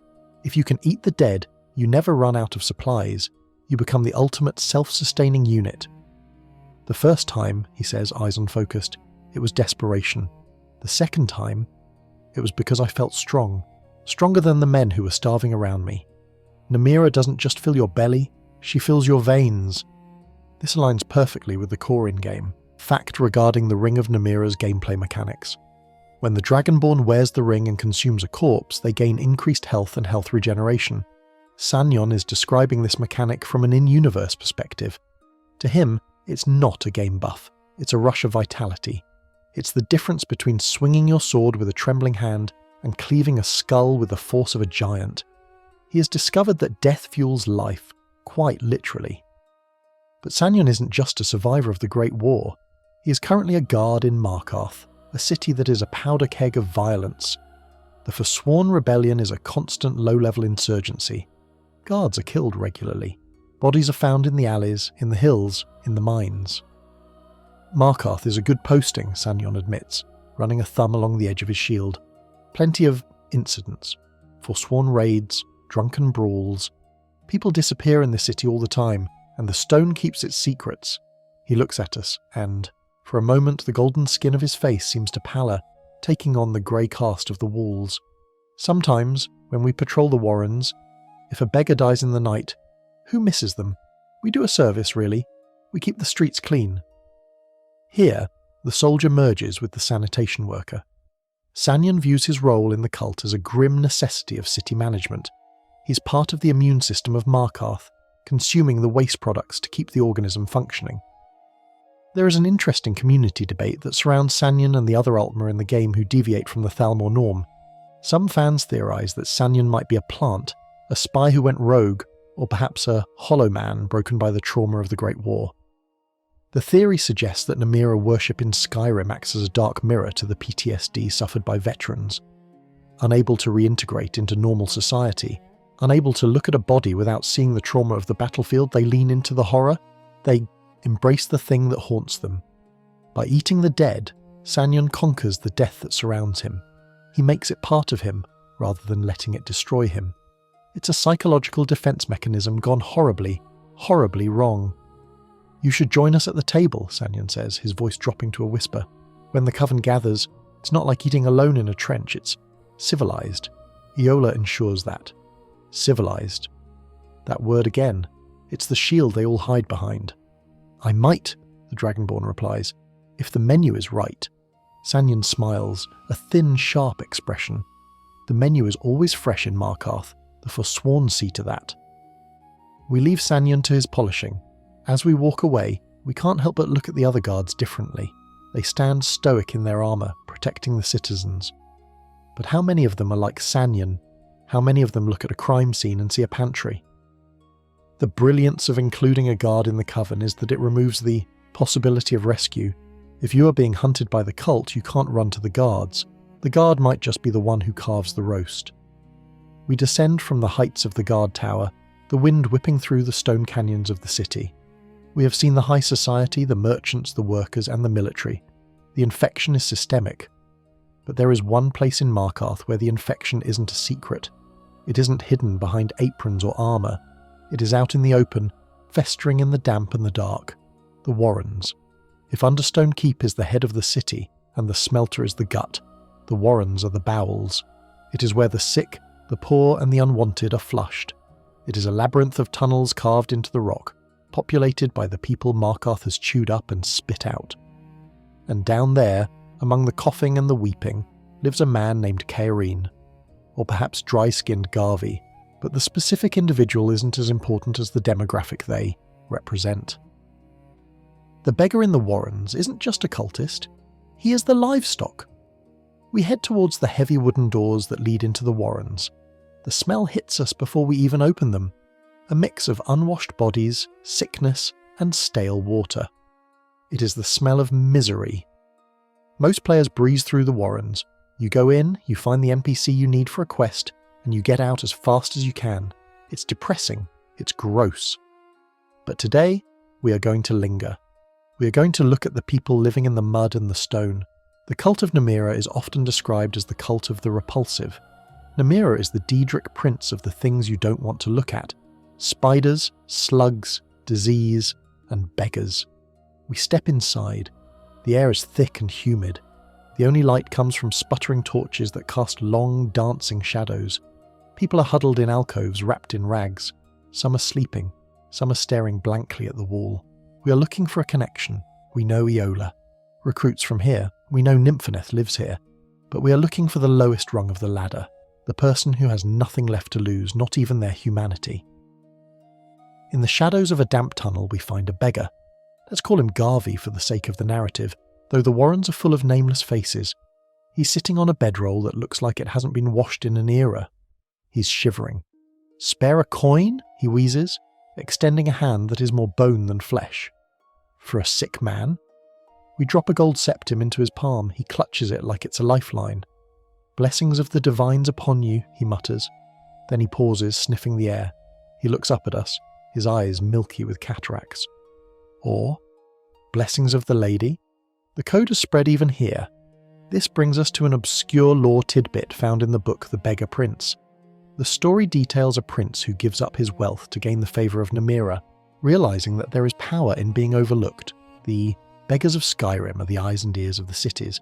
They see everything because no one sees them. In Markarth, this network has been weaponised by the cult. The beggars aren't just potential victims, they are scouts. They are the ones who spot the lonely traveller, the drunk merchant, the lost adventurer. "She watches over us," the beggar whispers, clutching the coin. "She knows the stone is cold. She brings us warmth." "Warmth?" we ask. The warmth of the feast, he grins, revealing rotting teeth. Sometimes Eola takes one of us up, to the cave, to sit at the table, and sometimes, his grin fades, replaced by a look of terrified acceptance. Sometimes, we are the table. This is the grim reality of the Warrens. It is a farm. The cult protects the beggars in a way. They ensure the guards don't clear them out. They probably drop off scraps of meat to keep them fed. But in exchange, the population of the Warrens serves as a reserve food supply. If the hunting is bad, if the war slows down, there is always someone in the Warrens who won't be missed. It is a symbiotic relationship of the most horrific kind. The beggar knows this. He accepts it. Because the alternative is starving to death in the cold. At least with Namira, he has a chance of being the diner, even if the odds are he'll eventually be the dinner. Do you fear her? We ask. Fear? He laughs, a wet, rattling sound. I fear the frost. I fear the rock joint. Namira. Namira is inevitable. We all rot, traveller. Some of us just rot faster than others. The fatalism is crushing. In a world where gods are real and active, worshipping the god of decay makes a perverse amount of sense for a man whose life is literally decaying around him. It's not evil, it's resignation. We stand there in the damp tunnel, looking at this broken man. He is the foundation of the cult, the base of the pyramid. Eola preaches, Hogni butchers, Lisbet finances, banning cleans, Sanyan guards, and the beggars. The beggars wait. We have seen the entire ecosystem of Markarth now. It is a perfect self-contained loop of consumption. It is horrifyingly stable, but to truly understand the flavour of this cult, we need a point of comparison. Markarth is organised, ritualistic, almost polite in its cannibalism. But is there another way? Is there a form of this madness that isn't so structured? Our journey requires a brief detour. We need to leave the stone cage of Markarth and travel east, to the city of thieves, Riften. There, in the Ratways and the chaotic market, lies a different kind of hunger. A hunger that isn't hidden behind a widow's veil or a soldier's shield. We are going to visit the Ratway. We are going to meet a man who doesn't use a table or a knife or a prayer. He just uses his teeth. We step out of the Warrens, gasping for the relatively fresh air of the city. The contrast is stark. We need to clear our heads. We need to see the other side of the coin. Ready for a trip, the Dragonborn mutters to the empty air. We fast travel in our minds, crossing the breadth of Skyrim. The grey stone of the Reach gives way to the golden birch forests of the Rift. The air gets warmer, heavier with the scent of falling leaves and lake water. Riften appears on the horizon. A wooden city floating on the water, rotting from the bottom up. It's the perfect place to find a mad chef. Hold your horses, adventurers, put the map away. I know I promised you a mad chef in Riften, and we are absolutely going to visit that culinary disaster zone in a moment. But as we mentally hovered over the rift, the damp, cloying grip of the Warrens pulled us back. We moved too fast. We looked at the victim, the livestock, but we missed the predator hiding in the rags. To truly understand the Namira Cult, we can't just pity the beggars, we have to fear them. We snap back to the stone pavement outside the Warrens. The smell is still in our nose. We are looking for a specific face this time.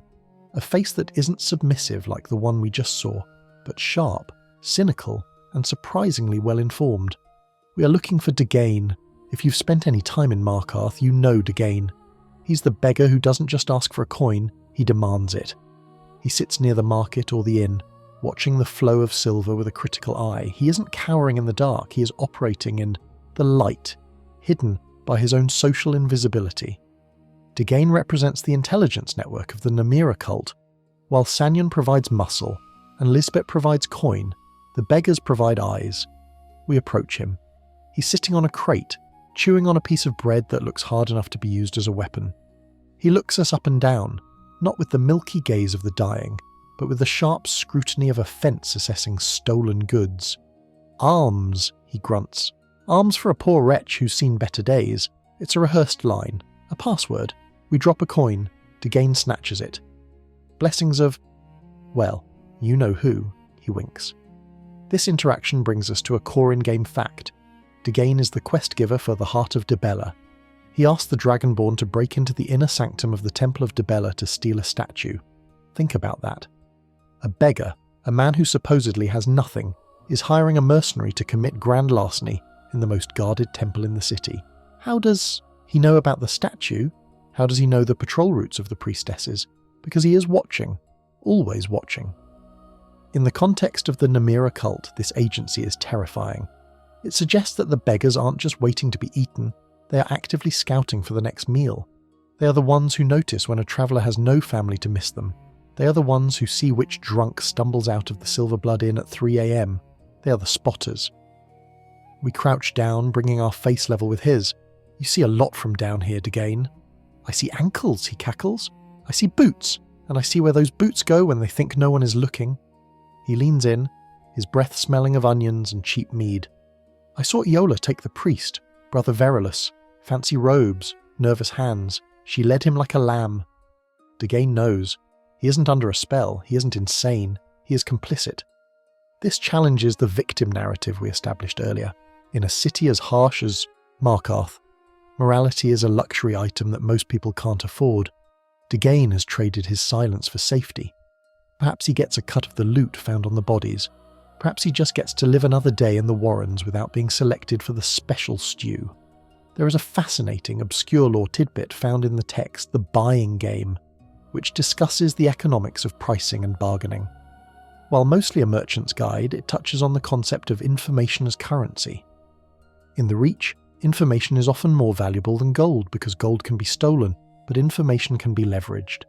The beggars of Markarth, under the patronage of Namira, the Prince of the Ancient Darkness, hoard secrets like dragons hoard gold.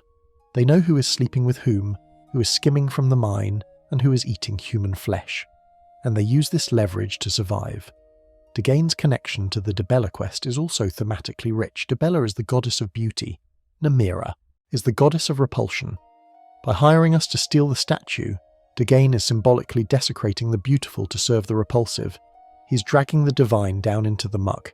It's a proxy war between the goddesses, fought by a homeless man and an adventurer. You going to the cave? Decay asks suddenly, his voice dropping to a whisper. If you go, tell Eola I sent you. Tell her Decay is keeping his eyes open. And his mouth shut. He taps his nose. A closed mouth catches no flies. But an open mouth, well, that depends on what's being served, doesn't it? The community debate around Decay often centres on his potential past. Some players theorise that he was once a soldier or a miner who was injured and cast aside by the Silverbloods. He mentions, back when I was a younger man, and criticises the Jarl. This bitterness makes him a prime recruit for Namira. It's not just hunger, it's revenge. By participating in a cult that literally eats the rich, or at least the rich's enemies, he's exacting a slow, grinding vengeance on the society that rejected him. It's class warfare served medium rare. We stand up, leaving Decay to his crust of bread. The Warrens loom behind him, a dark mouth breathing out disease.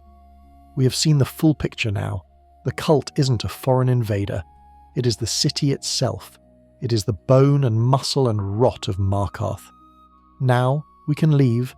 Now we can finally fast travel without feeling like we missed the most important piece of the puzzle. The horror of Markarth is its organisation. It is the banality of evil. Polite, structured, integrated. But what happens when you strip away the structure? What happens when you take the hunger and remove the dinner party pretense? We need to see the raw, chaotic face of cannibalism. Riften, we command the map. Take us to the Ratway. The world dissolves. The hard grey stone of the Reach melts away. The sound of waterfalls is replaced by the sound of gently, lapping lake water and the rustle of golden leaves. We materialise on the wooden docks of Riften. It's a different kind of dirty here. It's organic rot, mould, mildew, waterlogged wood. We head down to the lower deck past the beggar asking for coin, a novice compared to Decay, and open the door to the Ratway. The Ratway is the sewer system of Riften, a tangled mess of tunnels inhabited by thieves, lowlifes, and skeevers. It's dark, wet, and hostile. We fight our way past a few thugs, stepping over bear traps and navigating narrow bridges, and then we find the kitchen. It's not really a kitchen. It's a corner of a damp room with a fire pit and a table covered in blood. Standing there, wearing a chef's hat and wielding a knife, is a man named Njaka. Njaka is not a cultist. He isn't a priest. He is a madman. "I will feast on your heart," he screams the moment he sees us. No monologue, no seduction, just immediate violent appetite. This is the control group for roll, our experiment. Kanyaka represents cannibalism without Namira's blessing. He is frantic, dirty, and alone. He attacks with a feral intensity, swinging his axe wild. We parry, dodge, and observe. Kanyaka is the monster that Verulus feared. He is the thing that society imagines when they hear the word cannibal. He is terrifying, yes, but he is simple. You kill him, you loot his chef's hat, and the threat is gone. He serves as a stark contrast to the sophisticated horror of Markarth. Nyaka is a failure of society. The Namira Cult is a success of a different kind of society. Nyaka eats because he is broken. Lisbet eats because she is efficient. We put Kanyaka down. It's a mercy, really. As he falls, the chef's tunic he drops serves as a grim souvenir. We stand in the silence of the Ratway, the water dripping around us. The contrast is clear. We prefer Stjaka. We prefer the monster that screams in your face to the monster that smiles and sells you a necklace.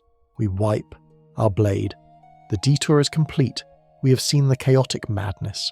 Now it is time to return to the orderly madness. It is time to go back to the Reach, where the table is being set and the guests are arriving. We need to understand the history of this place, because Markarth didn't just decide to start eating people yesterday. The soil of the Reach is soaked in blood, and the roots of this hunger go deeper than the Nords. They go back to the green. We stand over the cooling body of Knyaka in the damp, dripping silence of the Ratway. The fight was short, brutal, and devoid of any ceremony. There were no invitations, no philosophical justifications about the cycle of life, and certainly no appetizers. There was just a madman with an axe and a chef's hat screaming about eating our heart. This is the chaotic baseline of cannibalism in Tamriel. This is what people think they are dealing with when they hear the word. A monster in a sewer. A beast in human shape who has lost his mind. Nyaka is terrifying because he is unpredictable, but he is also comforting in a strange way. He fits the mold. You see him, you identify the threat, you neutralize it. He is a bad guy. But as we wipe the blood from our blade and look around his makeshift kitchen, the contrast with Markarth becomes screamingly apparent. And it is this contrast that truly defines the horror of the Namira Cult. Kanyaka lived in filth. His kitchen is a corner of a sewer filled with skeevers and vagrants. His table is a crate. His cutlery is rusted. He was an exile, pushed to the fringes of society by his aberration. The city of Riften, for all its corruption, spat him out. Even the Thieves' Guild, which operates just a few tunnels away, wants nothing to do with him. He is the ultimate outsider. Now, think back to Markarth. Think back to Understone Keep. The Namira cultists don't live in sewers. They live in the Jarl's palace. They own the general store. They run the meat stall in the main market. They are the insiders. They are the pillars of the community. This comparison brings us to a core in-game fact regarding the civilized nature of the Namira Coven. When you attend the feast at the end of the quest, spoiler alert, but we're deep in the lore now, the guests aren't wearing rags. They're wearing their best clothes. They sit at a long table set with silverware and candles. The atmosphere isn't one of a frenzied feeding trough. It's a banquet. It mimics the formal dining rituals of the High Rock Courts or the Imperial City. They have taken the most primal, savage act a human can commit and wrapped it in the trappings of high society. Knyaka represents the id, the raw, unchecked impulse. Markarth represents the super-ego, the impulse controlled, ritualized, and integrated into social structures. And that is infinitely more terrifying, because you can kill a Knyaka. But how do you kill a social network? How do you kill a tradition that is followed by the people who write the laws? We kick a stray cabbage across the floor of the Ratway. It rolls into a puddle of questionable liquid.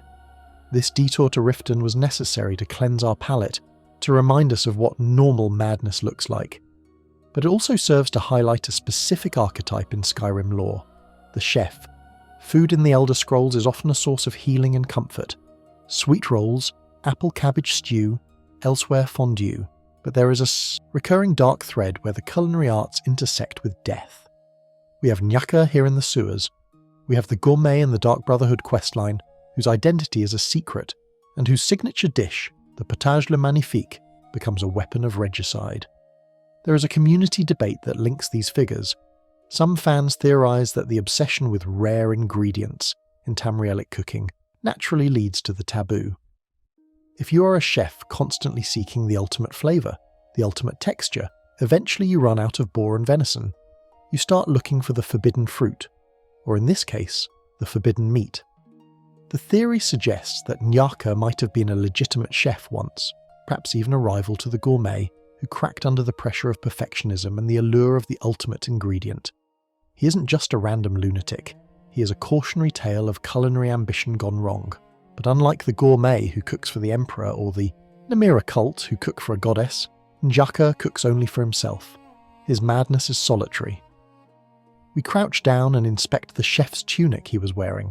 It's a standard item, identical to the one worn by respectable cooks in Solitude or Whiterun.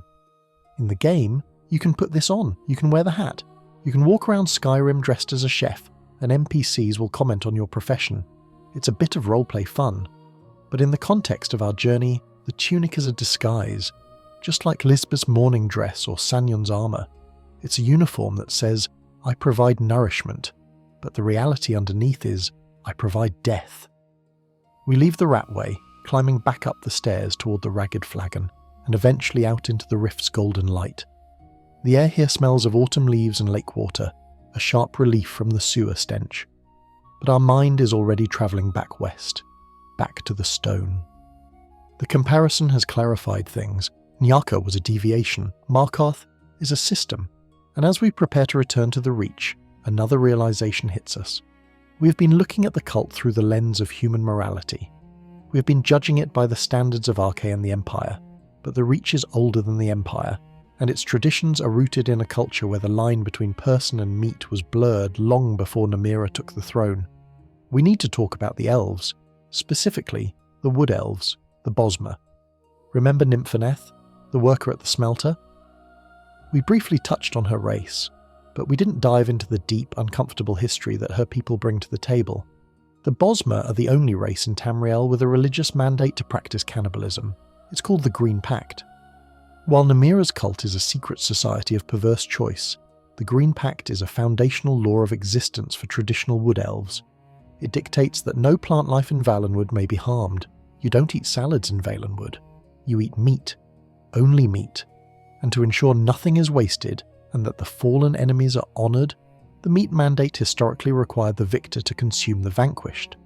This brings us to an obscure lore tidbit from the Pocket Guide to the Empire 3rd edition The Wilds. It notes that while civilised Bosmer in the Empire have largely abandoned the practice of the meat mandate, eating their enemies, the tradition is still respected, if not practiced, by the more fundamentalist tribes deep in the forests.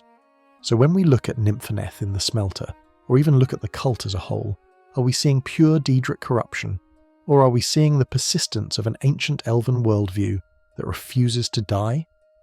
In Markarth, a city built by the Dwemer, who had their own dark history with the Faelmer, and inhabited by Nords, who have a history of bloodlust, the presence of a Green Pact logic adds a layer of cultural complexity.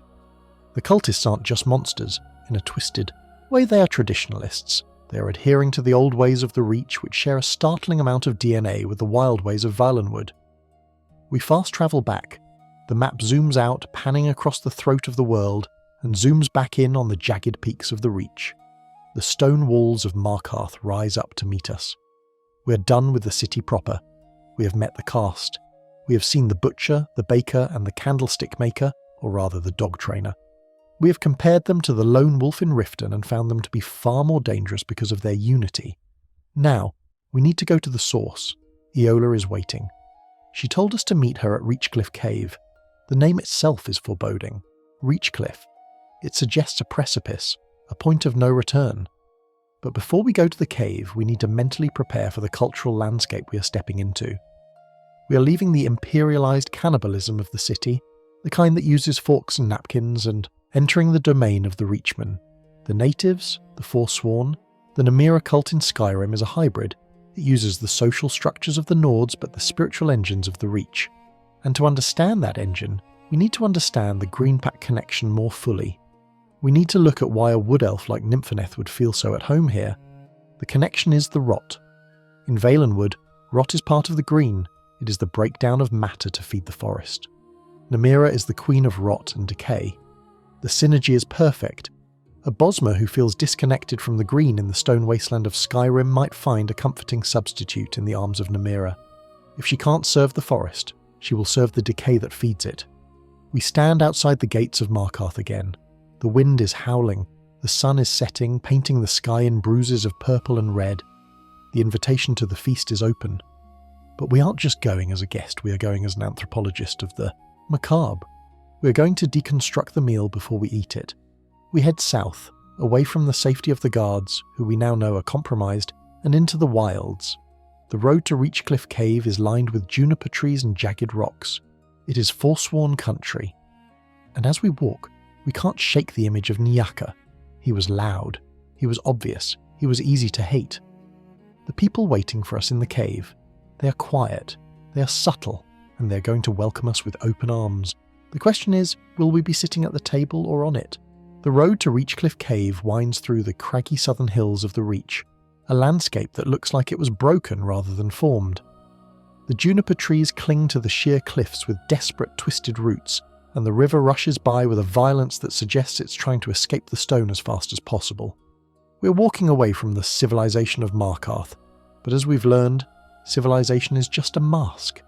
The further we get from the city walls, the more the mask slips, and the ancient primal logic of the land takes over. As we walk, the encounter with Nympheneth at the smelter lingers in our mind. We dismissed her quickly as a desperate worker, a woman ground down by the silver blood machine. But there was something in her eyes, a calm cultural acceptance of the taboo, that requires a deeper look. To understand the Namira Cult, we have to understand that for some of its members, this isn't a perversion of their faith. It is their faith, or at least a shadow of it. We need to talk about the Wood Elves, the Bosmer. In the vast, weird lore of the Elder Scrolls, the Bosmer are often reduced to the short, stealthy archers who say funny things in Oblivion. But underneath that quirky exterior lies one of the most hardcore, metal and terrifying religious doctrines in fantasy history, the Green Pact. This brings us to a core in-game fact that often shocks players digging into the lore for the first time.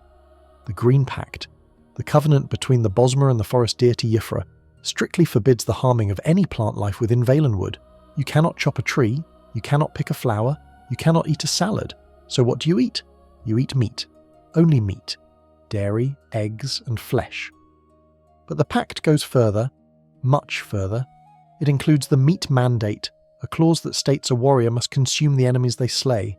It is a matter of waste management and spiritual warfare. To leave a body to rot is to insult the green, to waste, the gift of life.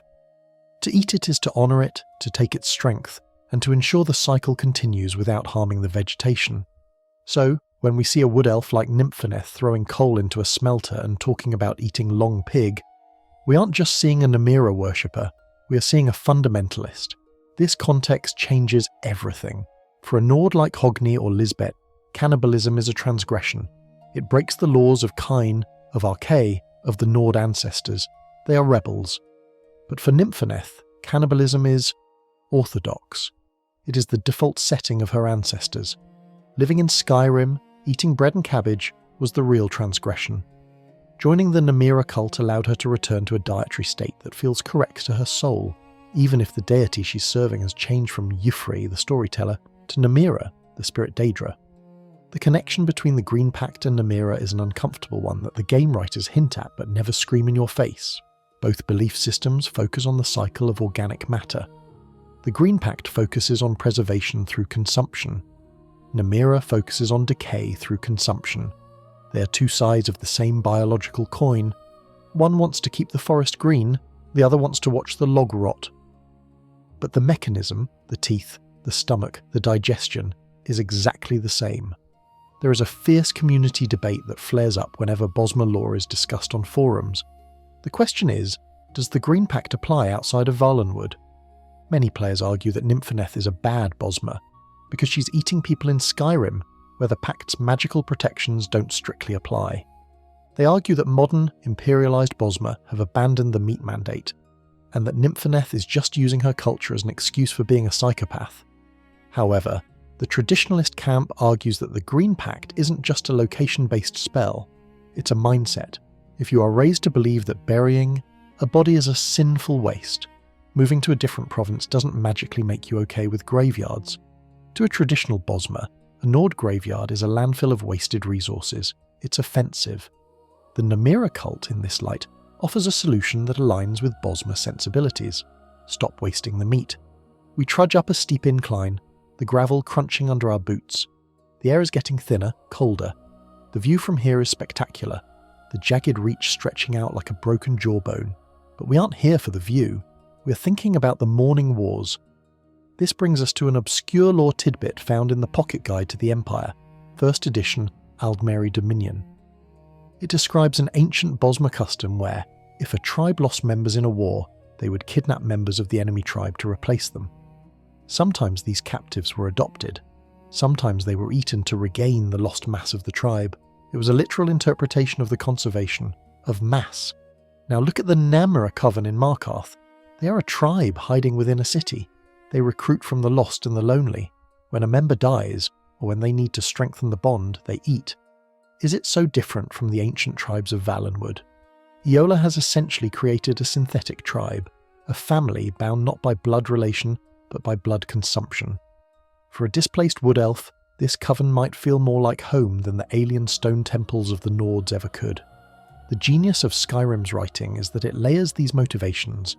You have the psychological motivation, Eola's manipulation, the economic motivation, Lisbet's greed, the survival motivation, the beggars, and here, the cultural motivation, Bosmer tradition. It makes the cult resilient. You can't just preach to them that cannibalism is bad, because for someone like Nympheneth, her grandmother would have told her, "No dear, wasting food is bad." As we near the entrance of Reachcliff Cave, we spot a crude altar made of piled stones and antlers. It's a forsworn marker, a warning. But it also reminds us of the bone chimes found in Bosmer dwellings. The aesthetics of the Reach, feathers, bones, leather, stone, overlap heavily with the aesthetics of the primitive Bosmer. This suggests a theory. The Reach is where the elven and human cultures grind against each other until they bleed. The Reachmen, the Forsworn, are humans with elven blood, often implied to be Breton descended, but with a culture that mirrors the wild elves, or Aelids in its brutality. The Bosmer fit into this spectrum perfectly. Nympheneth isn't an outlier, she's a bridge. She connects the sophisticated high society cannibalism of the Silverbloods to the raw, nature-worshipping cannibalism of the Reachmen. She proves that this isn't just a Markarth problem, it is a Tamrielic problem. The hunger is universal, only the table manners change. We pause for a moment to check our gear. The cave ahead is not empty. While Eola has invited us, the cave is technically a dungeon. It is inhabited by Draugr. Wait, Draugr? Yes. Reachcliff Cave is a Nordic tomb. This adds yet another layer of irony. The cult of Namira is squatting in a tomb built by the ancient Nords to honour their dead. The very people who invented the concept of honouring the dead with a stone house and magical preservatives are now hosting a dinner party where the main course is the dead. It is the ultimate desecration, but it also raises a tactical question. Why hasn't Eola cleared the Draugr? When we enter the cave later, we will find that the cultists are fighting the Draugr. They are pushing deeper into the crypt to clear a space for the feast. This implies that the Namira cult doesn't control the dead in the necromantic sense. They aren't Manimarco, they are scavengers. They are fighting the dried, preserved dead to make room for the fresh, juicy dead. It's a war of textures, jerky versus steak. The sun has fully set now. The moons, Massa and Secunda, hang low and heavy in the sky, bathing the Reach in a pale, ghostly light. It is the perfect lighting for what comes next. We have analysed the Bosmer connection. We understand that for some, this is a twisted return to tradition. But there is one more cultural layer we must excavate before we step into the dark. We are in the Reach, and the Reach belongs to the Reachmen, the Forsworn, the old gods. We've mentioned them in passing, but we haven't truly confronted the history of this specific patch of dirt. Why is Markarth the cannibal capital of Skyrim? Why not Solitude? Why not Windhelm? It's because the land itself is cursed, or blessed, depending on who you ask. The Reachmen have worshipped Daedra here for thousands of years. They practiced heart-ripping rituals, briar hearts, and Hagraven pacts long before the Nords built their walls. The Namira cult isn't an infection brought in by Eola, It is a resurgence of the native flora. Eola, a Breton, the race of the Reachmen, is tapping into something ancient. She's the priestess of the old ways, dressed up in the language of a secret society. As we stare at the dark mouth of Reachcliff Cave, we realise we aren't just walking into a dining room, we are walking into a time machine, a place where the veneer of the Empire, the Septims and the Divines has rotted away, revealing the bloody, beating heart of the Reach underneath. The Green Pact teaches waste nothing, Namira teaches repulse nothing, and the Reach teaches survive everything. Tonight, all three philosophies are going to meet at one table, and Brother Verulus is the guest of honour who ties them all together. A priest of Arche, the god who says don't touch the dead, is about to be fed to the people who built their entire identities around touching, eating, and becoming the dead. We take a deep breath. The air smells of juniper and impending violence. The Dragonborn checks. Their weapon, not to fight the cultists, we are one of them now, remember, but to help them clear the table. Because before you can eat, you have to do the dishes, and in Skyrim, doing the dishes means hacking through a dozen restless Draugr Deathlords. Ready? We whisper to the silence. The wind howls back. It sounds like a stomach growling. We step forward, crossing the threshold from the world of the living into the world of the hungry. The wind tears through the canyons of the Reach, sounding less like a weather pattern and more like a chorus of aggrieved ghosts screaming into a pillow. We stand at the precipice of Reachcliff Cave, but before we cross that threshold into the dark, we must look down at the land itself. The Reach is not like the rest of Skyrim. It doesn't have the golden autumnal warmth of the Rift, nor the snowy, heroic majesty of Winterhold. It is a scar on the face of Tamriel. It is a landscape of jagged rock, twisted juniper, and deep, misty valleys where the sun seems reluctant to shine. And it is here, in this geological wound, that the Namira Cult festers. You cannot understand the dinner party without understanding the house it's held in, and the Reach is a house built on bones. We have spent the last few sections marvelling at how civilised the Markarth coven is. We've seen the merchant, the priest and the soldier. We've analysed the Green Pact connection, but the deepest root of this hunger lies with the indigenous people of this land, the Reachmen. Or, as the Nords call them when they are dodging arrows, the Forsworn. This brings us to a core in-game fact that frames the entire region. The Reachmen are the native inhabitants of the Reach, predating the Nord occupation. They are a distinct ethnic group, technically Bretons but culturally divergent, who worship the old gods. While the Nords pray to Kine and Shor for valour and storms, the Reachmen bargain with Hircine, Namira and Molag Bal for survival and power. To the Nords, Markarth is a fortress of the Empire, or the Stormcloaks. To the Reachmen, Markarth is occupied territory. It is their Jerusalem, their Rome, stolen by invaders who don't understand the blood magic required to keep the stone from swallowing them whole. Eola, our guide and hostess, is a Breton. This is not a coincidence. In the racial calculus of Skyrim, Bretons in the Reach are often code for civilized Reachmen. She stands at the intersection of the wild and the walled. When she seduces the Dragonborn into the cult, she isn't just offering a quirky club membership. She is inviting us to partake in the ancient rites of the land that the Nords have tried and failed to suppress. Let's look at the Forsworn for a moment. If you wander 5 minutes outside of Markarth, you will likely encounter a camp of them. They wear armour made of bone and leather. They wield axes made of flint. They festoon their camps with hanging moss and hanging people. The Forsworn practice of decorating their homes with human remains is the raw, unfiltered version of what Eola does in the cave.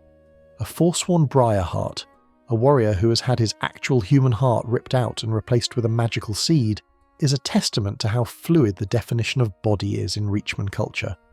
If you can replace a heart with a plant to gain power, eating a liver to gain health is a logical lateral move. The Namira Cult in Markarth is essentially the gentrification of Forsworn culture. The Forsworn eat hearts in the mud, screaming at the sky. The Markarth coven eats hearts at a banquet table, wiping their mouths with linen napkins. It is the same act, the same worship of the old gods, but packaged for the urban elite. This leads to a fascinating community debate. Is the Namira Cult actually a covert Forsworn cell? Some lore theorists argue that Eola might be working for the king in rags, Madanak. By corrupting the citizens of Markarth, the shopkeepers, the guards, the dog trainers, She is spiritually converting the city back to the Reachmen way of life from the inside out. She isn't planting bombs, she's planting appetites. If the Nords start acting like Reachmen, have the Reachmen won the cultural war without firing a shot? It's a terrifying thought. The Silverbloods spend all their energy fighting the Forsworn in the hills, hiring mercenaries, and locking up dissidents in Sidna Mine.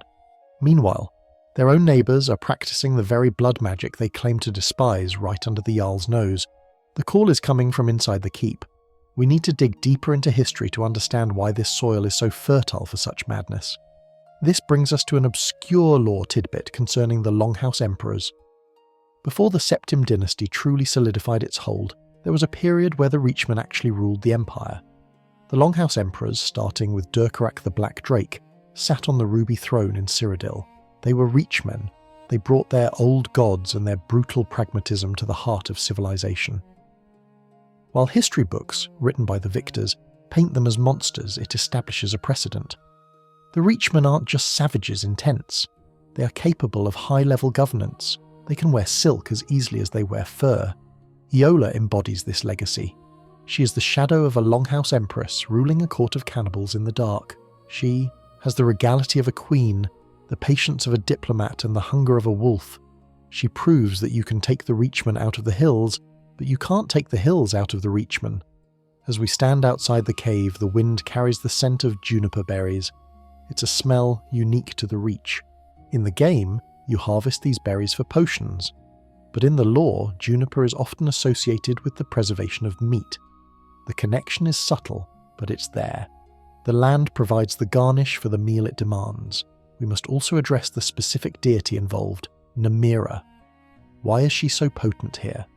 Namira is the Lady of Decay, the spirit Daedra. In Khajiiti mythology, she is the Great Darkness. But in the Reach, she's one of the pillars of the old ways. The Reach is a harsh environment. Things die here, quickly. The mountains are unforgiving. To survive in the Reach, you must make peace with death. You must accept that you will eventually be food for something, a saber cat, a dragon, or the worms. Namira worship is the ultimate acceptance of this reality. It is a philosophy that says, I will not fear the rot, I will become the rot. When the Dragonborn enters Reachcliff Cave, we are stepping into a temple that predates the Nordic pantheon in spirit, if not in architecture. The cave is a Draugr crypt, yes, but the energy filling it is pure Reach magic. The cultists are essentially squatters, repurposing a Nord tomb for a Reachman god. This act of repurposing is symbolic of the entire conflict in the region. The Nords built the stone walls of Markarth on top of Dwemer ruins. The Forsworn try to reclaim the land from the Nords. The Namira Cult reclaims the bodies of the Nords for their own sustenance. It is a constant cycle of one culture eating the other, digesting it, and building something new on the bones. We check our weapons one last time. The Draugr inside are restless. Why? Perhaps because they sense the violation. Draugr are guardians of the dead. They exist to protect the sanctity of the tomb. The Namira Cult is the antithesis of that sanctity. They are there to consume the dead. The conflict inside the cave, cultists versus Draugr, is a metaphysical war. It is the preservers, Draugr, who keep bodies intact for eternity, against the consumers, cultists who recycle bodies for power. We are about to intervene in this war, and disturbingly, we are on the side of the consumers. Let's go, the Dragonborn whispers. We step into the cave entrance. The transition is immediate. The howling wind of the Reach is cut off, replaced by the damp, heavy silence of the underground. The air is stale. It smells of dust and old linen, the smell of the Draugr, but underneath that there is a fresher scent. The metallic tang of blood, the smell of cooking fires. The tunnel slopes downward. We are descending into the underworld, literally and metaphorically.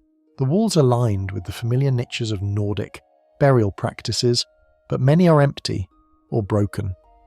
Ahead, we hear the clash of steel, the sounds of battle. Eola is already at work. As we move toward the sound, we spot a cultist, one we haven't met, perhaps a generic recruit, fighting a Draugr. The cultist fights with a desperation that is frantic, almost feral. The Draugr fights with slow, inexorable strength. We draw our weapon. We strike the Draugr from behind. It crumbles into dust and bone meal. The cultist turns to us. He's panting, sweat dripping down his face. He doesn't thank us. He just nods. "The lady awaits," he gasps. Deeper in, he looks at the pile of bone meal that was once a Draugr. He looks disappointed. You can't eat dust. We press on. The cave is a gauntlet. It is the final test. To sit at the table, you must prove you are stronger than the old dead. You must earn your place in the food chain by displacing the previous apex predators of the tomb. We are walking through history, killing the past to feed the present. The Reachmen would be proud. The Nords would be horrified. And Namira? Namira is laughing in the dark. The urban mask is fully off now. We are in a cave. We are fighting corpses. We are surrounded by people who view us as potential meat. The pretense of the dinner party is temporarily suspended for the violence of the dungeon crawl. But don't worry. Once the Draugr are gone, the tablecloths will come out, the candles will be lit, and the politeness will return. Because that is the true horror of the Reach. It's not the savagery. It's how quickly the savagery puts on a smile and offers you a drink. We round a corner and see her. Eola. She's casting fireballs into a group of Draugr, her face illuminated by the orange glow. She looks magnificent. She looks terrifying. She looks like a queen reclaiming her throne. "Welcome, sister brother," she calls out, not missing a beat as she incinerates a zombie. "You're just in time for the appetizers." The fireball leaves Eola's hand with a roar that momentarily drowns out the damp silence of the crypt. It strikes a Draugr scourge squarely in the chest, the dry ancient linen catching flame instantly. The undead warrior stumbles back, flailing, a grotesque parody of a burning scarecrow. Eola watches it burn with a look of serene satisfaction. "Dust to dust," she murmurs, a dark inversion of the typical priestly blessing. The Dragonborn steps over the smouldering remains, weapon drawn. We are deep in Reachcliff Cave now, clearing out the previous tenants to make room for the new management. And as we fight alongside Eola, watching her command the shadows and the flames, we begin to understand the true nature of the entity she serves. We need to talk about Namira. In the pantheon of Daedric princes, Namira often gets overlooked. She doesn't have the flashy, world-ending ambition of Mehrunes Dagon. She doesn't have the intricate, mind-bending plots of Hermaeus Mora.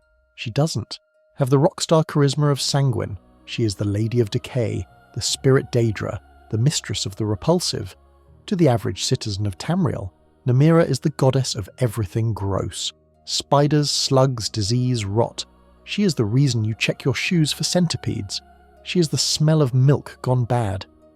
But to her followers, she offers something far more seductive than just filth.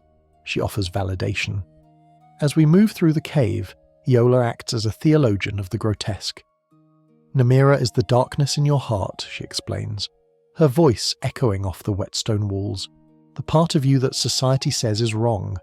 The part of you that wants to indulge." This is the psychological hook. The other Daedric princes ask you to become something else. A warrior, a thief, a vampire. Namira asks you to accept what you already are.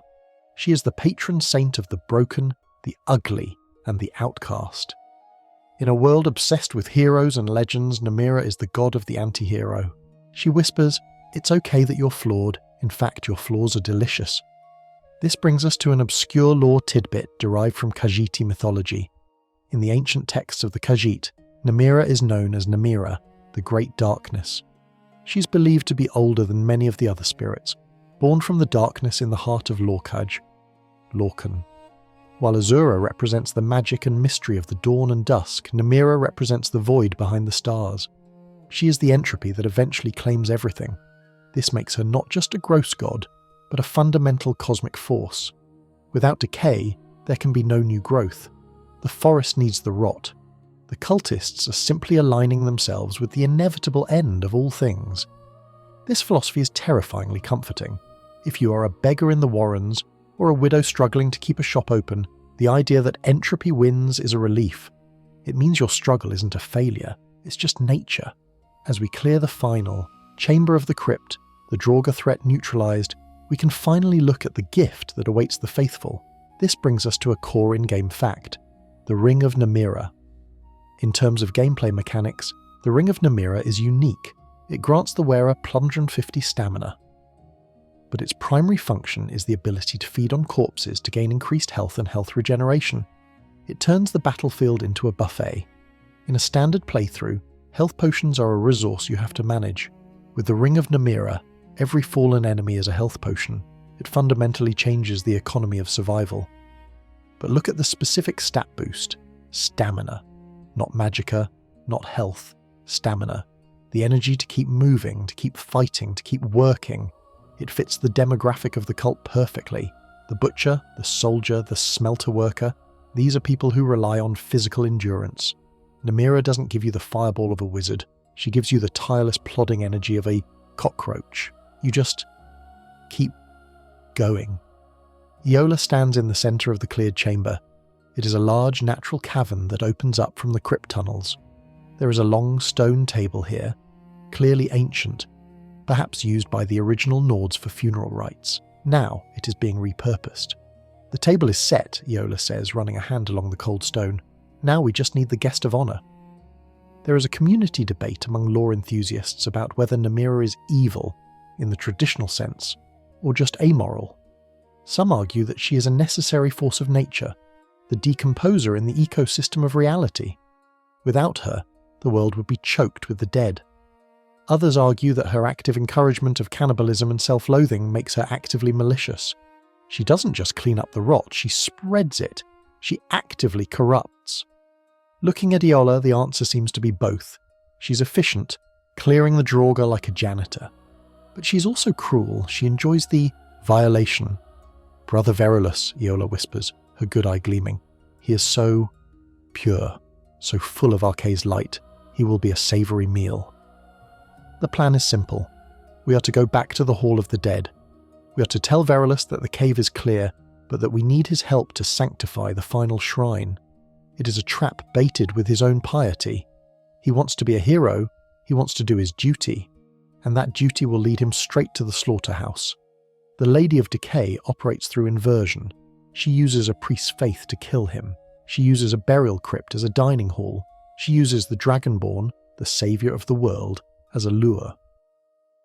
As we stand in the quiet cave, waiting for the command to fetch the priest, we can almost feel the presence of the Daedric Prince.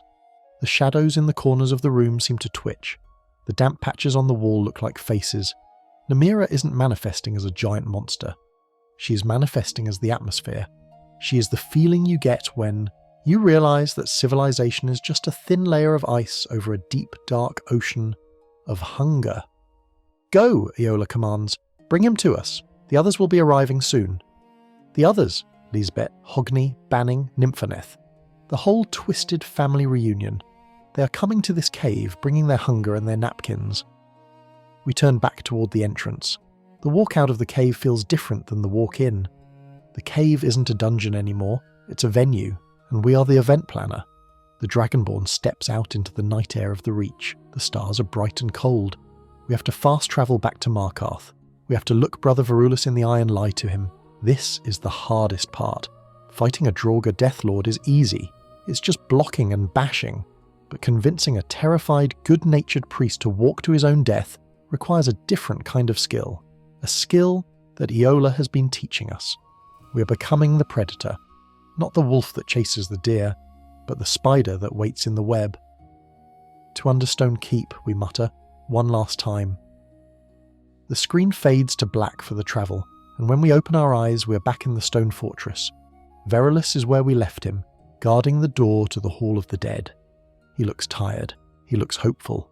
He has no idea that the Lady of Decay has already set a place for him, and she hates cold food. We stand once more in the cavernous, torchlit entry hall of Understone Keep. The stone pillars rise like petrified trees, disappearing into the gloom above. Brother Verulus is pacing back and forth in front of the Hall of the Dead, his robes swishing softly against the floor. He looks like a man waiting for a verdict. In a way, he is. He spots us and stops, his face lighting up with a desperate hope that is almost painful to watch. "You've returned," he exclaims, rushing forward, ignoring the curious glances of the Jarl's guards. "The hall, is it safe? Can I reopen the doors?" This is the moment, the pivot point. Up until now, our interactions with the Namira Cult have been investigative, observational. We've been a tourist in the land of the macabre, but now we have to become an active participant. We have to deliver the payload. The hall is safe, the Dragonborn lies, smooth as silk.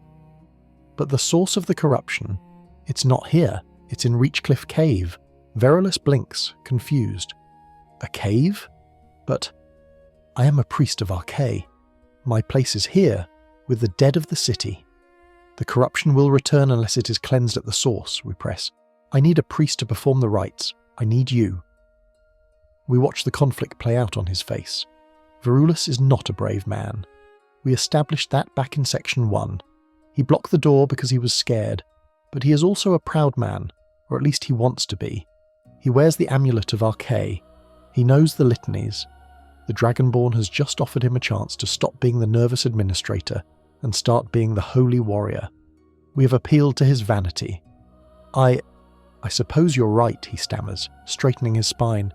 Archay would not want me to hide while his enemies desecrate the dead.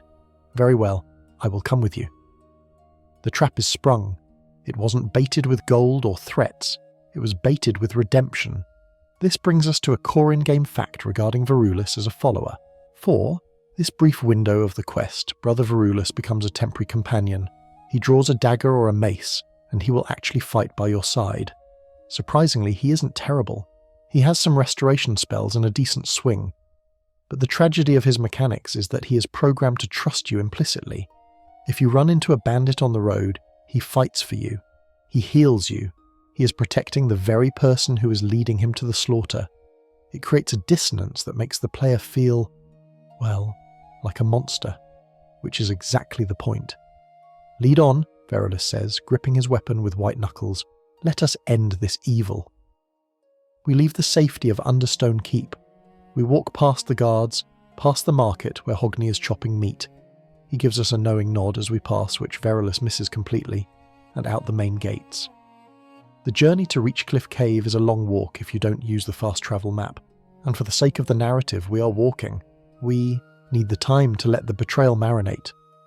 As we traverse the rocky hills of the Reach, Verulus talks. He talks about his duties. He talks about the difficulty of maintaining the Hall of the Dead in a city built on stone. The dampness is terrible for the linens, he complains, and the families, they always want the best spots near the ancestors. He is so mundane, so normal. He's worrying about linen and crypt real estate while walking toward a coven of cannibals. There is a community debate regarding Verulus's lack of awareness. Some players criticize the writing, arguing that a priest of Archay, a specialist in death and the undead, should sense the overwhelming wrongness of the Dragonborn or the trap. He should feel the Daedric influence.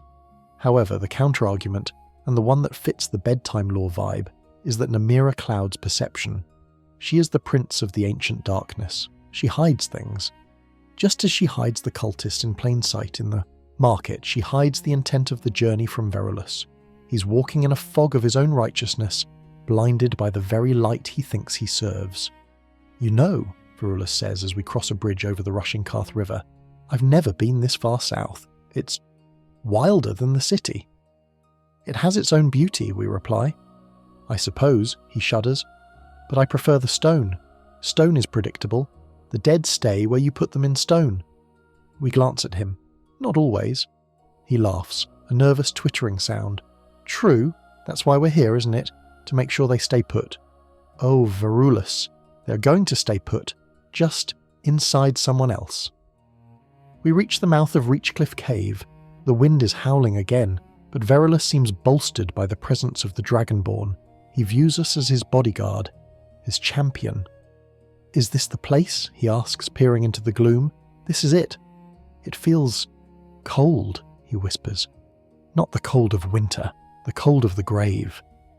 This touches on an obscure lore tidbit regarding the theology of Archay. Archay is the god of the cycle, birth and death. His domain is the natural progression.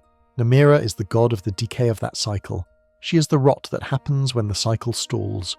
To a priest of Archay, a place sanctified to Namira should feel like spiritual static. It should feel like an abomination. Verulus is feeling this, but he interprets it as the presence of the corruption he is there to cleanse. He doesn't realise the corruption is the furniture. We step inside. Since we already cleared the Draugr in the previous section, The path is clear. But the atmosphere has changed. Eola has been busy, the torches are lit, but they burn with a dimmer, sputtering light. The air is thick with incense, heavy cloying scents meant to mask the smell of death, or perhaps to enhance it. "Quiet," Verulus whispers. "I don't hear any Draugr." "I cleared the way," we assure him. "Good, good." He relaxes slightly. "Then, lead me to the shrine. I will perform the consecration of Arche. It will scour this place clean." We walk deeper, down the winding tunnels, past the empty niches. The walk through the empty cave is tense. Every shadow looks like a crouching cultist. We know they are here. Lisbet, Hogni, Banning. They have arrived. They are waiting in the main chamber. They are probably hungry. "Almost there," the Dragonborn says. We reach the final turn, the entrance to the large feasting hall. "Wait," Verulus stops. He puts a hand on our arm. "Thank you for bringing me, for helping me do this. The Jarl, the city, they don't understand the burden of the priesthood, but you do." It is a moment of genuine connection, a moment of vulnerability. He trusts us completely. It makes what happens next so much sweeter for Namira. We step into the hall. The scene is set. The long stone table is no longer bare. It is set with platters, goblets, and silverware. Candles flicker along its length, casting long, dancing shadows against the walls, and standing around the table, waiting in respectful silence, is the congregation. There is Lisbet still wearing her merchant's dress, smiling warmly. There is Hogni, his apron surprisingly clean for the occasion. There is Banning nodding at us. There is Nympheneth scrubbed of soot looking almost unrecognisable, and Sanyon standing at attention. Verulus stops dead. He blinks. This isn't a nest of monsters. This isn't a Draugr lord. This looks like a dinner party. I don't understand, Verulus stammers, looking around the room. Who are these people? Why are they here? Eola steps forward from the head of the table. She isn't wearing her rags anymore. She's wearing... well, actually in the game she usually wears the same gear, but her presence is regal. She opens her arms. "Welcome, brother Verulus," she purrs. "We have been waiting for you." Verulus looks at the Dragonborn. "What is this? You said... we were here to cleanse the shrine." "We are," the Dragonborn says, stepping away from him, joining the line of cultists. "And you are the cleansing agent." The realization hits him. It's a slow, dawning horror. He looks at the table. He looks at the hungry eyes of the guests. He looks at the empty chair at the head of the table. Not a chair for him to sit in, but a space. Well, actually, the game mechanics are brutal here. There is a specific spot where he is meant to go. "No," Verulus whispers. "No, this isn't right. Arche, protect me." Eola moves closer. She doesn't attack. She uses her voice. That velvet, hypnotic voice. "There is no need to fear," she soothes. "You are tired, aren't you, priest? Tired of the stone? Tired of the cold? Why not lie down?" This is the final magic, the final manipulation. Verulus is a man of weak will. He has been led here by a hero, surrounded by the pillars of his community, and spoken to by a powerful witch. His mind fractures. He doesn't fight. He doesn't run. He walks toward the table. It is a scene of mesmerizing horror. The lamb goes to the slaughter not kicking and screaming, but in a trance. He lies down on the stone slab. He closes his eyes. He looks like he's sleeping. "Sweet dreams," Eola whispers. The cultists gather around. The circle closes. The Dragonborn stands at the foot of the table. We have delivered the package. The logistics are complete. The supply chain has functioned perfectly. Verulus is on the table. The guests are hungry. And the Lady of Decay is watching from the shadows, smiling. Brother Verulus lies motionless on the cold stone slab. His chest rises and falls in a slow, hypnotic rhythm. The sleep spell cast by Eola having stripped away his fear, his duty, and his consciousness. He looks peaceful, like a man taking a nap after a long day of filing paperwork in the Hall of the Dead. He has no idea that he is the centerpiece of the most exclusive and elusive social event in the Reach. The Dragonborn stands at the foot of the table, looking out at the congregation. The shadows of the cave dance against the walls cast by the flickering tallow candles that have been placed with surprising care around the dining area. The smell of damp stone and Draugr dust has been replaced by the scent of anticipation. It is a thick, heavy energy, electric with hunger. The guests have taken their places. To our left stands Lisbet, the shopkeeper, the widow. In the dim light, the lines of worry that usually etch her face in the market are gone. She looks younger, radiant, even. She stands with her hands clasped demurely in front of her, like she's waiting for a wedding toast to begin. She catches our eye and offers a small, polite nod. It is the same nod she gives when we buy a sack of flour. That domestic familiarity is the sharpest knife in the room. To our right is Hogni Red-Arm. The butcher has removed his blood-spattered work apron and replaced it with a cleaner tunic. Though his hands are still stained, the red never really washes out of the cracks in his skin. He's eyeing Verulus not as a person, but as a project. You can almost see him mentally diagramming the cuts, the flank, the brisket, the tenderloin. He's vibrating with a professional curiosity. For Hogni, this isn't just a meal, it's a masterclass in anatomy. Behind him stands Banning. The houndmaster is calm, his arms crossed. He looks like he's calculating the yield. How much will go to the table? How much will go to vigilance back at the stables? He represents the practicality of the coven. Waste not, want not.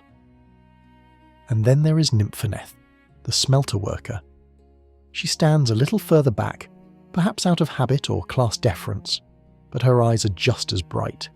The soot is gone from her face, or maybe just hidden by the gloom. She looks at Verulus with a kind of reverence. For a woman who shovels coal all day to survive, this is a feast fit for a Jarl. This brings us to a core in-game fact that makes this scene so impactful for players who pay attention to NPC schedules. If you kill these people right now, if you decide to turn on the coven and slaughter everyone in the room, Markarth changes, physically and economically. Lisbet's store closes or is taken over by her assistant. Hogni's stall sits empty. Banning's dogs go unmanaged. You realise that by wiping out the monsters, you're effectively crippling the city's economy. The game has woven these cannibals so tightly into the fabric of Markarth that removing them leaves a void. The city needs its monsters to function. But we aren't drawing our sword. Not tonight. We're standing in the circle, part of the family. Eola stands at the head of the table, looming over the sleeping priest. She places a hand gently on his forehead. It's a tender gesture, almost motherly. The meal is prepared, she announces, her voice soft but carrying to the back of the cavern. The guest is ready. The barrier is down. She looks at the Dragonborn. You have brought us a rare gift, champion. A priest of Archay, a guardian of the cycle. This specific choice of victim, a priest of Archay, is significant. This connects to an obscure lore tidbit found in the theological debates between the orders of the Divines and the Daedric cults. Archay is the enemy of necromancy and the unnatural extension of life. His priests use rituals to lock a body, preventing the soul from returning and preventing the body from being raised. By eating a priest of Archay, the cult is performing a ritualistic inversion. They are consuming the lock, they are breaking the seal. It is a symbolic act of defiance against the natural order. They are digesting the very concept of sanctity. Eola continues her sermon. The world outside fears the rot, she says, addressing the room. They burn the dead. They bury them in stone. They hide from the truth of flesh. But we accept it. We embrace it. We embrace it, the congregation murmurs in unison. It's a chilling, synchronized response. It sounds like church. This is the congregation at the table. It is the moment where the Namira Cult reveals its true structure. It isn't a chaotic mob like the vampires of Morthal or the bandits of the Rift. It is a church. Eola is the bishop, the Dragonborn is the deacon, and the people of Markarth are the flock. There is a prevalent community debate regarding the nature of the dinner party. Is it a hallucination? Is it mind control? Some players find it hard to believe that Lisbet, who seems so normal, or Banning, who loves his dogs, could willingly participate in this. They theorize that Eola is using some form of illusion magic, similar to the sleep spell on Verulus, to make the cultists see a roast boar instead of a human. However, the evidence points to the contrary. The dialogue is too specific. Hogni talks about the taste. Lisbet talks about her brother. They know, they are fully aware, and that reality is far more terrifying than any magic spell. It suggests that the capacity for this horror exists within the normal programming of these NPCs. It suggests that under the right circumstances, stress, grief, poverty, or just the influence of the stone, anyone in Skyrim could be sitting at this table. The atmosphere in the room shifts. The anticipation reaches a fever pitch. Varulus stirs slightly on the table, a low moan escaping his lips. He is dreaming. Perhaps he is dreaming of the Hall of the Dead. Perhaps he is dreaming of a nice, safe dinner at the inn. "He's waking," Hogni whispers, his hand twitching toward the knife on his belt. "Patience," Eola chides. "The flavour is best when the blood is active." She turns her clouded eye toward us, the Dragonborn, the newcomer, the initiate. "The first cut belongs to the one who brought the offering," Eola says. "It is the law of the Reach. It is the law of the Lady." The room goes silent. All eyes turn to us, Lisbet's encouraging smile, Banning's nod, Nympheneth's hungry stare. They are waiting for us to cross the line. We have lied. We have manipulated. We have led a good man to his doom, but we haven't eaten yet. We haven't taken that final, irrevocable step that separates the adventurer from the monster. The game mechanics here are subtle but brilliant. You can still back out. You can draw your weapon right now and save Varulus. He wakes up terrified and runs home. You get a gold reward. You are a hero. But if you do that, you never see what happens next. You never get the ring. You never understand the true depth of the ancient darkness. And let's be honest, we didn't walk all this way through the snow and the Draugr just to turn back at the buffet line. We look at Varulus. He looks vulnerable, soft. "He trusts you," Eola whispers, leaning into our ear. "He walked here because he believed in you. Don't disappoint him. Make him part of you. Make him part of you." That is the philosophy in a nutshell. It's not murder, it's integration. The Dragonborn steps closer to the table. The candlelight flickers on the blade of the ceremonial dagger Eola offers us. It is old iron, rusted and stained. It has seen many dinners. We take the knife. The weight of it is heavy. The congregation leans in. The shadows seem to lengthen, reaching out from the corners of the room like black fingers trying to touch the table. The air grows cold, that supernatural chill of the grave that Varulus complained about earlier. Namira is here. She isn't a person in the room. She is the hunger in the room. She is the collective gasp of breath as we raise the knife. We look at the faces of our new family one last time. They are the people we trade with, the people we pass in the street. They are the face of Skyrim, and tonight they are hungry. "To the lady," Lisbet whispers. "To the lady," Hogni echoes. "To the lady," we reply. The dagger feels impossibly heavy, not with the weight of iron, but with the weight of consequence. The Dragonborn stands over Brother Varulus, who is still wrapped in the magical slumber of the coven, his chest rising and falling with a peaceful, rhythmic ignorance. The candlelight glints off the rusted blade, casting a sharp, jagged shadow across the priest's throat. The room holds its breath. Lisbet has stopped smiling, her expression hardening into one of intense focus. Hogni is leaning forward, his professional eye tracing the line of the artery. Banning is still, like a hound pointing at game. Even the air in the cavern seems to thicken, pressing in against our eardrums, demanding the release of tension. We make the choice. The blade descends. It is a swift, efficient movement, a mercy, in a way. Varulus doesn't scream. He doesn't wake to realize the depth of the betrayal. There is just a sharp intake of breath, a sudden widening of eyes that see nothing but the stone, ceiling, and then silence. The cycle of Archay, which Varulus spent his life protecting, is violently interrupted. The lock is broken, the dinner bell has rung. Eola lets out a sigh that sounds suspiciously like ecstasy. "It is done," she whispers. "The barrier is broken. The feast begins." This moment marks the point of no return for the Dragonborn soul, at least in this quest line. We have transitioned from an observer to a participant, and the reward for this transgression is immediate. As the life leaves Varulus, the air in the room shifts.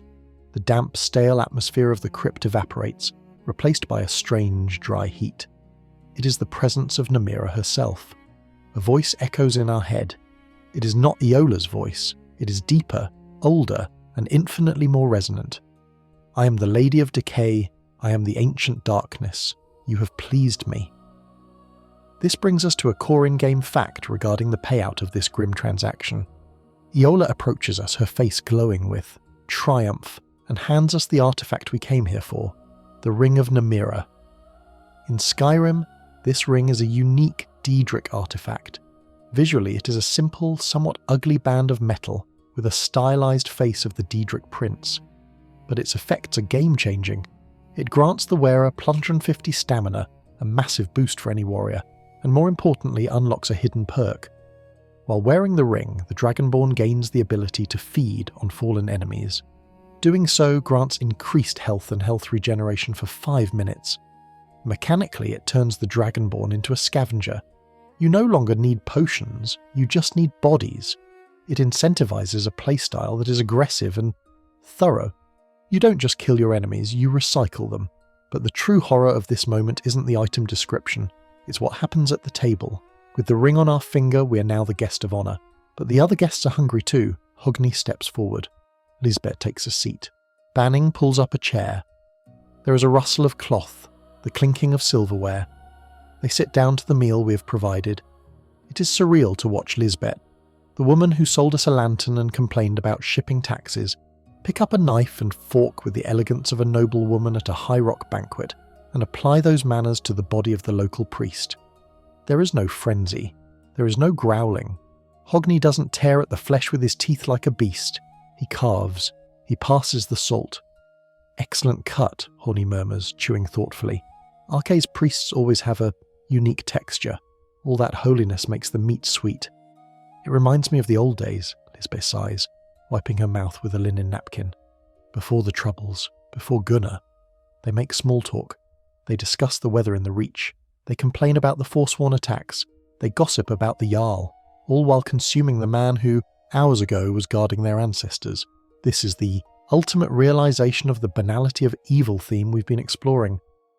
The horror isn't that they are monsters who act like monsters. It's that they are monsters who act like us.